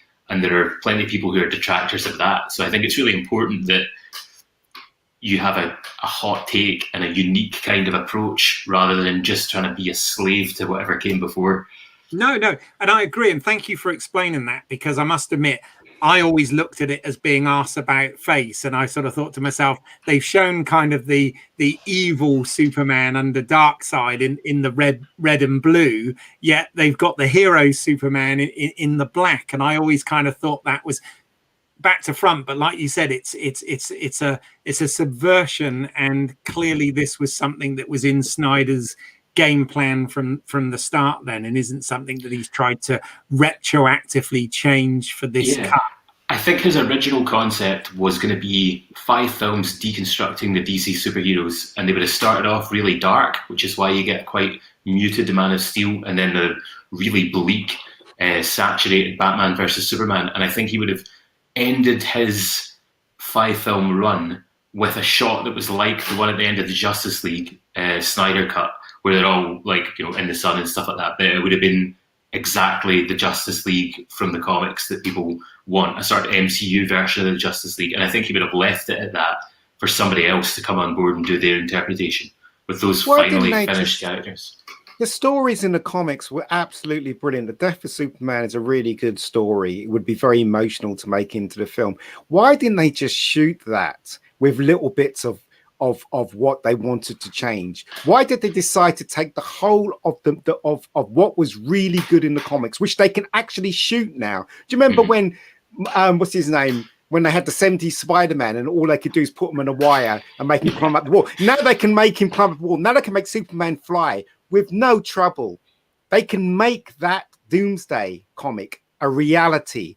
Why do directors and producers feel the need to change something that works so well, right, on the page? Yeah, it makes no sense to me. None of it does. My only theory there in Zack Snyder's case, and I'm that's pretentious. No, but this is just my thing, and I'm sure I'm incorrect. Sorry, Zack.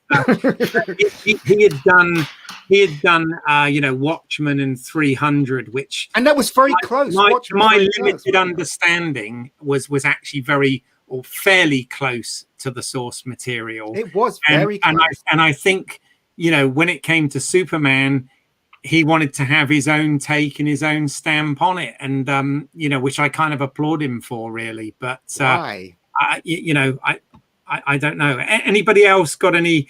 Zack, you're being quite quiet there. Have you got? He wants to say something. Go ahead, Zack.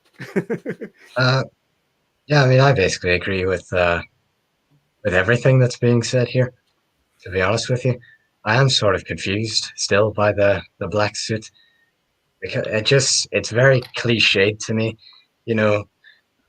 Black is evil, so the more black he wears, the more evil he is. Yeah. It's not exactly master filmmaking. No. And it sort of gets to something that I've been wondering, like, what is the point of this film? Like, what is the meaning of it meant to be? Because I know that like Cyborg's dad has like this very poorly done voiceover at the end of it, where he basically tells the audience never to give up, but no one in the film actually gives up anything. They're all pretty Yeah, much true. like on plan A the whole way through. It's very strange. And what could this saga possibly have actually been Well, about from the start? I mean, the Silas Stone thing, which again is obviously completely different to the in the Justice League. He's actually still alive at the end of the film, yeah. But I mean, in his case, that recording that Cyborg, Victor's playing back is something he recorded before, and of course, he actually does completely sacrifice himself, which Joe Morton does very well. Terminator 2. Yeah, exactly. But yeah, I mean, I don't know. Has anybody else got a sort of hot take on Zack's question there? I don't have any takes on that. I just think, as I keep saying, it always boils down to the script, right? Yes, you can throw logic in the bin if you want, but that makes for a bad film. You have to find the balance between logic and the fantastical world that you live in. And that's how you have to approach these comic book movies. If you don't approach it that way, you'll have one side heavier than the other. And this is the case with the last Superman, Man of Steel, Batman versus Superman. Not so much with this one, though. I really like this one. I actually watched it in one sitting, and I enjoyed everything I saw. Definitely enjoyed everything I saw. Yeah. Interestingly, if I can butt in there, I looked at some of the figures now. I looked at two websites. I think it was Deadline and Screen Rant who were reporting it. But there was some American company who analysed TV viewing figures, and the Snyder Cut attracted 1.8 million viewers on its opening, I think, weekend, or opening day, was it? But a third of them watched all 4 hours in one go. Wow. And in 2 weeks, there'll be figures that come out that suggest whether or not it's been a success or not, because they obviously have to wait for people to watch all of it. Yeah. It beat Falcon and Winter Soldier for viewing figures, but it didn't beat Wonder Woman 1984, which had 2.2 million viewing figures for its opening day. But Zack Snyder's film came out on Thursday, I think, or Wednesday, and Wonder Woman came out over Christmas. So, and by its rating, was more family friendly. So I think the fact that they beat Falcon and Winter Soldier right after WandaVision is really interesting. And I'm very interested to see what the breakdown on figures globally is in a month or so. Well, I have no doubt that Warner will pivot depending on the economics of all of this. You know what I mean? I mean, it's not necessarily a good thing. You know, I've been complaining about that all our streaming session. Yeah, no, I know. I'm not. It's a complicated thing. I think. I don't. You know whether it's a good thing. I don't think they will, Keith. I don't think they will. No, okay. I don't. Warner Brothers itself, they're following this stupid thing with the feminine and the woke thing. And so I said I won't talk about that. They're in a completely different camp. Political ideologies. Yeah.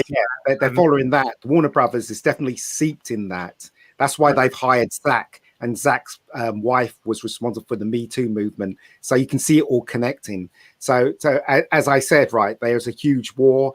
And I don't know, as what I read and what I've seen on videos, a huge war in that camp, definitely between Warner Brothers and Warner Media. So yeah, I think that's right. And I think that's possibly a direction where, as an audience or as fans of the material, we may win. Because we're more likely to get more content, and if people at Warner Media are looking at what, not just in regards to the Snyder Cut and David Ayer's Suicide Squad cut, but also what fans are actually asking for in terms of films, I think that could be really interesting if they're going to do the same sort of approach as maybe Joker or whatever, which is spending smaller amounts of money to make films people want to see. Well, they're going to.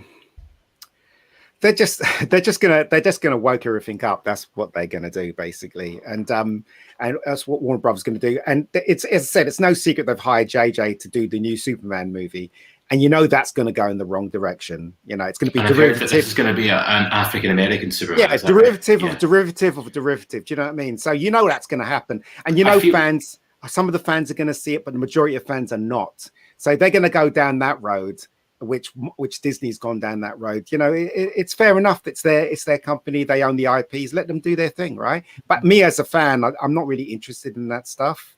You know, I would rather go.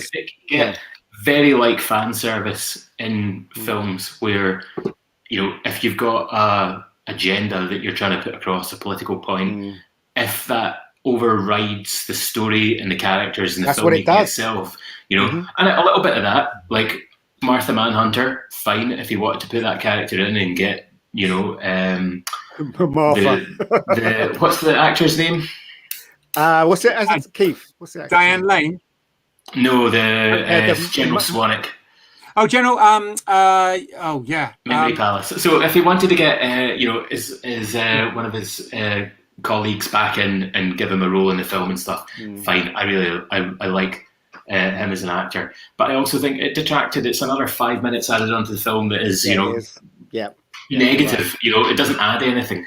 Subtractive, and I feel the same with, like, you know, the kind of woke agenda as well. Like, it's fine if you're adding a bit in, but don't think that it's going to constitute what makes a good story. Yeah. You know, or an interesting performance or any of that. That's still got to be the focus of the film to make audiences want to see it. Unfortunately, it's not. This is the things they don't want to do. They want to put their political view out there in films, and it's basically another form of burning books. Basically, that's what it is. Basically, so they're basically, you can't buy videos anymore. They want to, you know, so if you do rent a video out, you rent it out, but they still own it. If you know what I mean. If you buy something, they still own it. They're trying to get rid of physical media. You know, it's all going down that road. And quite frankly, you know, if they're going to do that, then I'm out. I'd be more interested to see them do a Black Clark Kent Superman than I would. I'm not interested in that at all. Well, but I think if you're going to be actually representative, like, that's more representative. But there are other Black heroes out there they can do. You know what I mean? Well, totally. I think that's even more interesting. You know, I think that would be that's the right approach. I think is why not take, you know, what are they called, the milestone superheroes? Is that right? Static Shock and stuff, you know, those are characters that have got their own continuity and their own history. Yeah, Black Lightning. To be, exactly. Well, I think Black Lightning was one of the best of the CW shows recently. And who's the Black Green Lantern fella? What was his name again? John Stewart.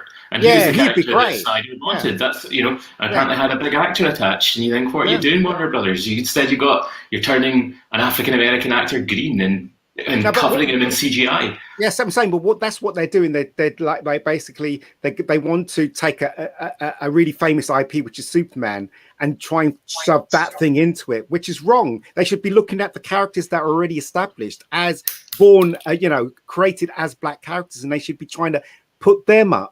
Do you know what I mean? Because that's where they originally come from, instead of being a derivative of a derivative of, you know what I mean? And keep doing that all the time. I definitely agree with what William said in terms of the Black Lightning show from the CW is actually one until Superman and Lois, which is amazing, but that's a whole nother thing, is out now. But yeah, I agree that the Black Lightning show was kind of it was good, refreshing breath of fresh air in that. Yeah. But on a slightly lighter note, Matt Potts has put here, nitpick time.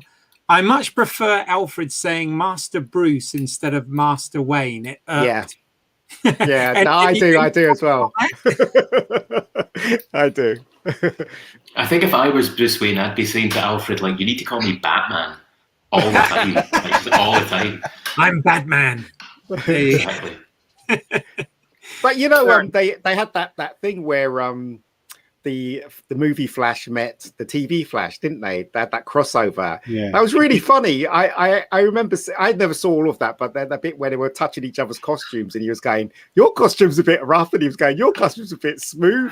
I thought that was really funny. But you know, there you go. Oh, there you go. There you Crisis on Infinite Earth. Yeah, which was a 5-part sort of crossover event from the Arrowverse, and they did. Sorry, my steel book of Man of Steel fell down there. I've got to plug those things. But no, that was actually rather good. Now, listen, I realise we are now longer than the theatrical cut of I don't think any of us, or certainly anyone watching, can stand it if we go to the length of the Snyder cut.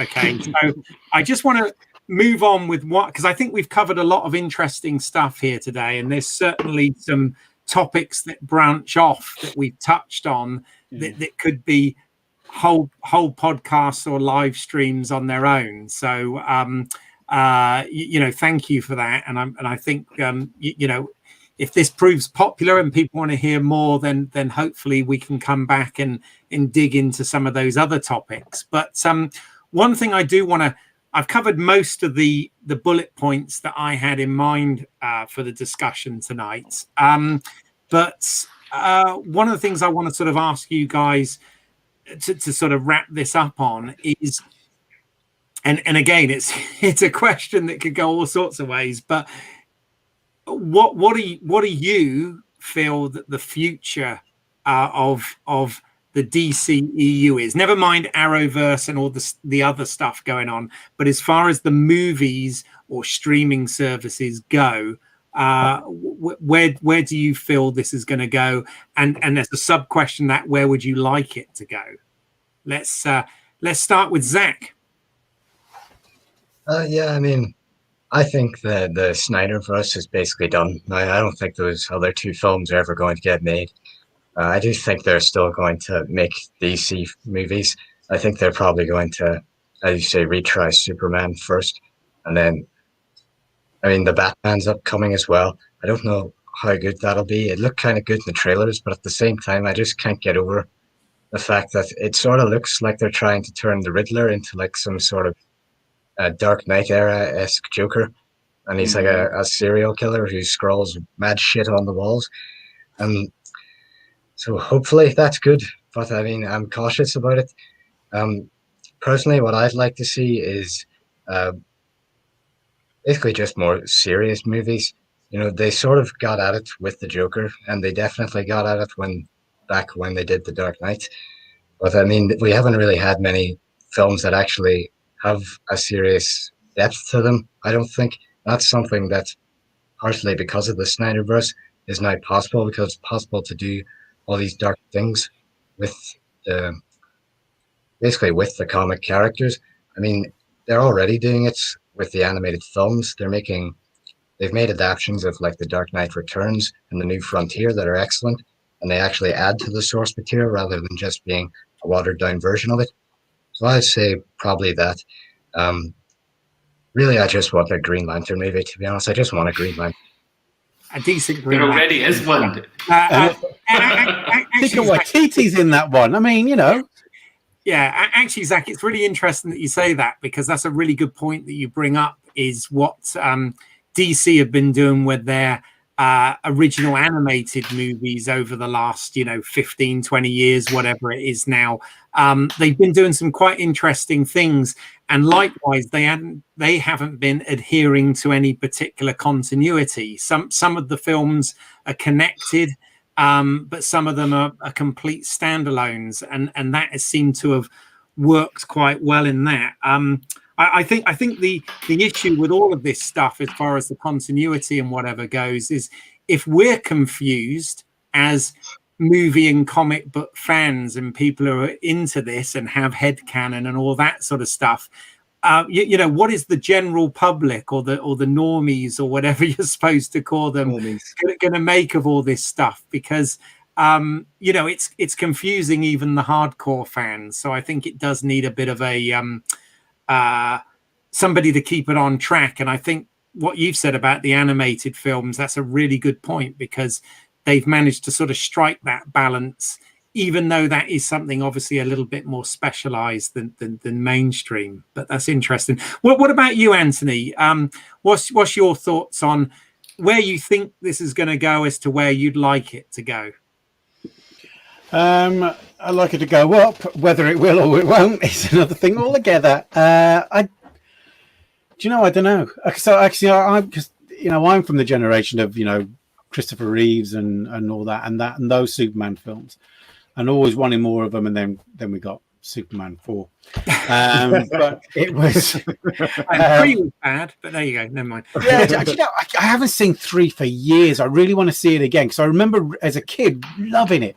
And when you watch one good scene, there's one amazing scene in Superman 3, but that's a whole nother topic. Sorry, yeah, that is. Yeah, because that's what Wonder Woman 84. I felt they were trying to basically make Superman 3 again, having that same kind of. I mean, I'm going to go on about Wonder Woman 1984. But anyway, I mean, you don't get a monitor which only has a green color in it and a produced color on it. That's just beyond magic. That's just anyway. That's my other thing. I don't. Yeah, I don't know. I mean, for me, it's just it's. I think like Will said earlier on, they need to just. For me, it's like leave it alone. Just like go away for a while and then come back with a plan and then go and move ahead with it. And at least have the guts to kind of go, right, okay, let's go ahead and do this the way that we're going to stick with it next 5 years, 6 years, whatever. This is what we're going to do. Because it is weird. I mean, again, it's maybe this Batman film with Twilight in it, it's going to be, another level of awesome, which it could be. I'm nothing against it because I haven't seen it. So, but it is weird. And to kind of mix everything up the way that it is, in some respects, if you do get a film, say, I didn't like Man of Steel all that much, and then they think, oh well, okay, we're going to get another Superman. I don't have to think reality's about to crash because it's all right. I've got to wait is about another year and a half, and it'll be rebooted with somebody else, or they'll just go off in another way with another film, and it's really weird, and you'd like to think that they've got a genius plan behind it, but the whole thing feels so much more about luck than judgment. And I still think that Warner's, whether they're split or not, the one thing they will follow and be the most loyal to is the money. And if something there is earning them, George Lucas summed this up like years ago. I think they were talking about, was it the last Indiana Jones film? And everyone was moaning about it. And his response was like, yeah, but it made tons of money. And that's it. As long as it makes tons of money, they were like, oh, well, okay, never mind all that stuff. We'll carry on. And we're going to go this way because look at how much money this has made. But I don't think there's enough kind of decent creative decisions going on behind it to really push it in that, like, okay, right, we know what the tone is now. We know what people are liking. So how are we going to kind of like move forward with this and create something new and wonderful? And it's like, no, we're just going to copy it. We're just going to copy it. They did it with the new Star Trek films. They were really well. So we're going to copy it again. We're going to change a couple of things. People will never know it's actually the same film. It's just, there's a laziness sometimes with this thing, but then again, you're dealing with billions, and everyone's going to be shitting themselves because nobody wants to make the decision that's going to put them on the wrong path and then get sacked. So everyone wants to go and make the safe bet, and I think there's a lot of that kind of going on. They just, whether you like the Zack Snyder stuff or not, it was still successful, and he still sort of like was pushing away. He might not have a creative vision that everyone likes, but it's still an alternate version than what you were getting. And that was a conversation I had with you, Will, once, because I wasn't all that keen, but then you sort of like said, well, why should it be like that? Why can't it be this version of it? Why shouldn't we be allowed to have a darker version to see what it's like, to see where it can take you and push, yourself in those kind of like directions and force you into situations to think differently about a character or a situation. Yeah, but that's the thing. I don't know whether or not, but who knows? I agree with that, and obviously I applaud Zack Snyder for having a vision and for that. So for sure, William, your thoughts on this? Where do I want it to go, and where do I think it will go? I think it will go further down the drain and become more convoluted as Warner Brothers continue to mismanage and misunderstand their IP. Amongst that, we'll get little nuggets of brilliance like Batman vs Superman Ultimate Edition and Joker that Warner Brothers, because they don't understand it, suddenly let through stuff that's great and then don't follow up or have any way of continuing it. I think that's how it will go. How I would like it to go is that they just focus on making the best possible films they can. And one of the things that's really resonated with Ian saying tonight is it all starts with the script, and I think that's very true. I think to have a really, really tight script on these movies would help Warner Brothers a lot, because I think people are more reticent to change a script that is really, really good. When you start moving things in and out, I think that's where you start confusing, everything, especially when you have the objective of having 10 films that are all in sequence that all make sense, which Warner Brothers now have 10 films that are not in sequence and none of which interact with each other in a sense, a way that makes sense. So I would just like them to focus on making really good films, and if they're really good, people will go and see them and let them make more movies. No, thanks. I think that's a fair comment. Matt Pott, by the way, has said that he liked Kingdom of the Crystal Skull. It's a fun movie. So I just thought I'd throw that in there as he commented. We're all welcome opinions.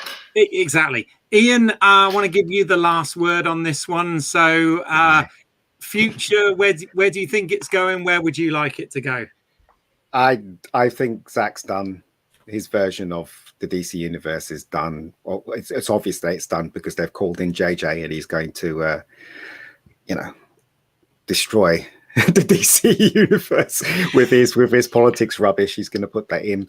I just like to comment on what Anthony said. Anthony, the focus is not making money. I don't know if you realize that. If it was, Disney would have given us the Beatles. They would have given us the Beatles back in the Star Wars movies, and they didn't. It's all about the politics. They don't care how much money they lose, as long as they stick their politics in it, and as long as that you can suck it up and believe in it, and they can change people's minds. That's what it's all about. That's why a lot of actors and a lot of people are. It is money. There's a political agenda. No, it's not. It's not. It's not. If you end up making then 10 million why, and it's but hold on. But then why did they not change? Why did they not have when they did the thing in Mandalorian that they threw what's her name under the bus, Gina Carano, whatever her name is, and there's all that stuff that's happening. Anyway, I'm not going to argue about that because that doesn't belong here. What I I would like to happen is basically get rid of Zack and wait a bit and then start again. That's what I think that's the best thing to do, really. Or get rid of Zack, get a competent person that can make the universe go forward, and get Henry back and get Ben back, and the people that we know that we like. I like Gal Gadot, I like Ben, I like Henry. We should try and keep them, try and entice them. Yeah, exactly. Mm-hmm. Try and and make separate films with them and stuff like that, and move forward with that. But I think there's one issue with getting rid of Zack Snyder without finishing with at least another movie, his idea, like one more movie minimum. And that's every single DC project that ever comes out from now on is going to be covered in the hashtag restore the Snyderverse. That will never go away. DC projects through Warner Brothers are a magnet for that hashtag now, and that will never vanish. I hope so. I hope that they keep it up. Basically, it's just another kind of thing that's beyond the studio's control. But I think that is a real spanner in Warner Brothers' works. This is an open-ended project, which I can understand why Warner Brothers didn't want to release it. But that's the difficulty with ending Zack's 5-film trilogy on this cliffhanger, with promising this showdown between Darkseid and the Justice League. Like that will, in some capacity, I think, need to happen.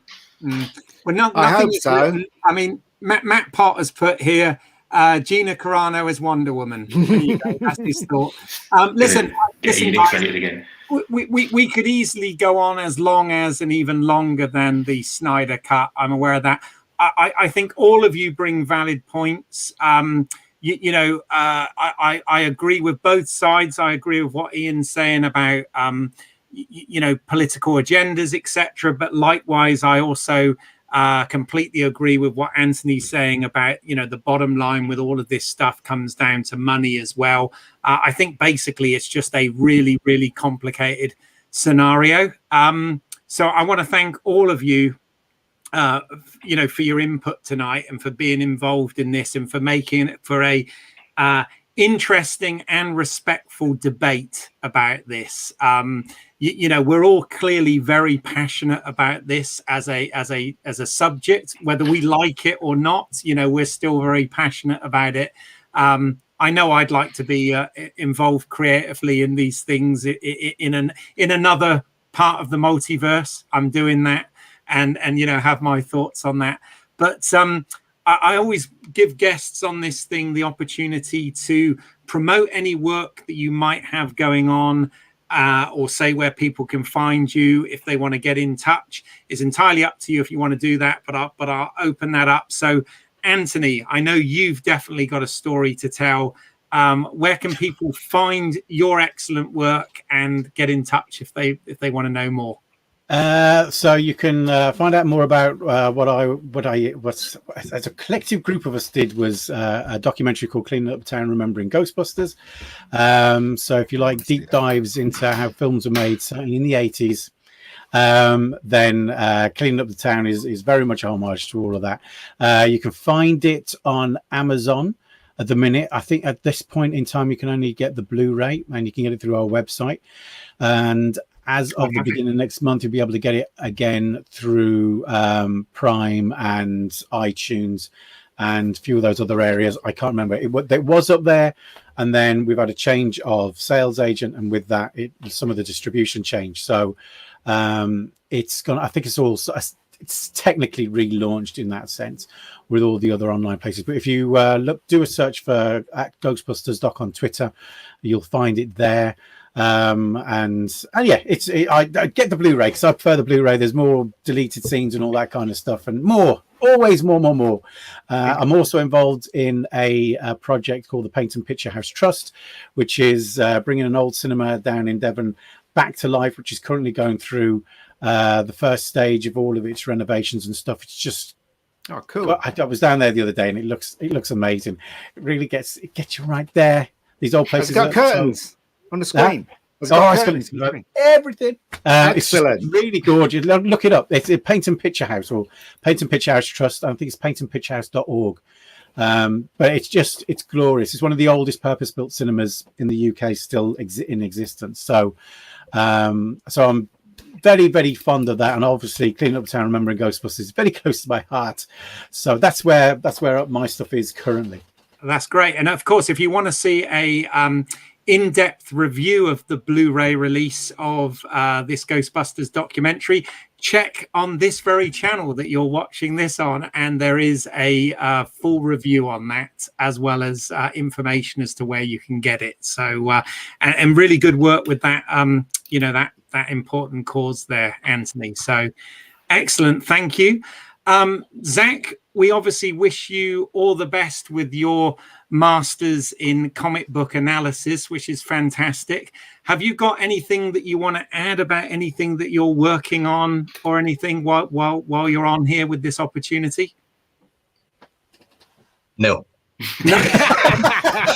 I have nothing to promote.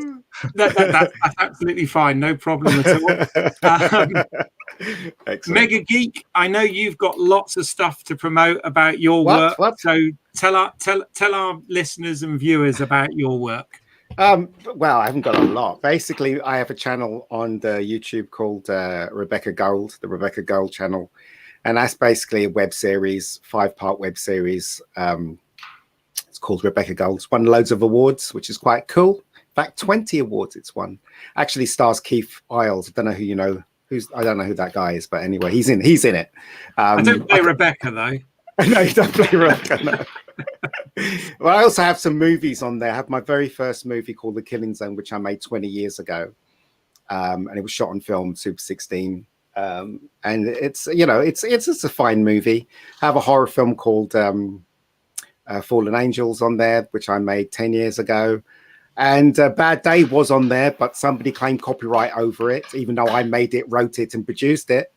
I'm trying to sort that out, but somebody's claimed copyright and then it's wrong because they don't own the copyright. I do. So that was on there, but hopefully I'll bring it back. But anyway, but yeah, visit my channel. There's loads of behind the scenes and what I do, and and 2 really good films on there.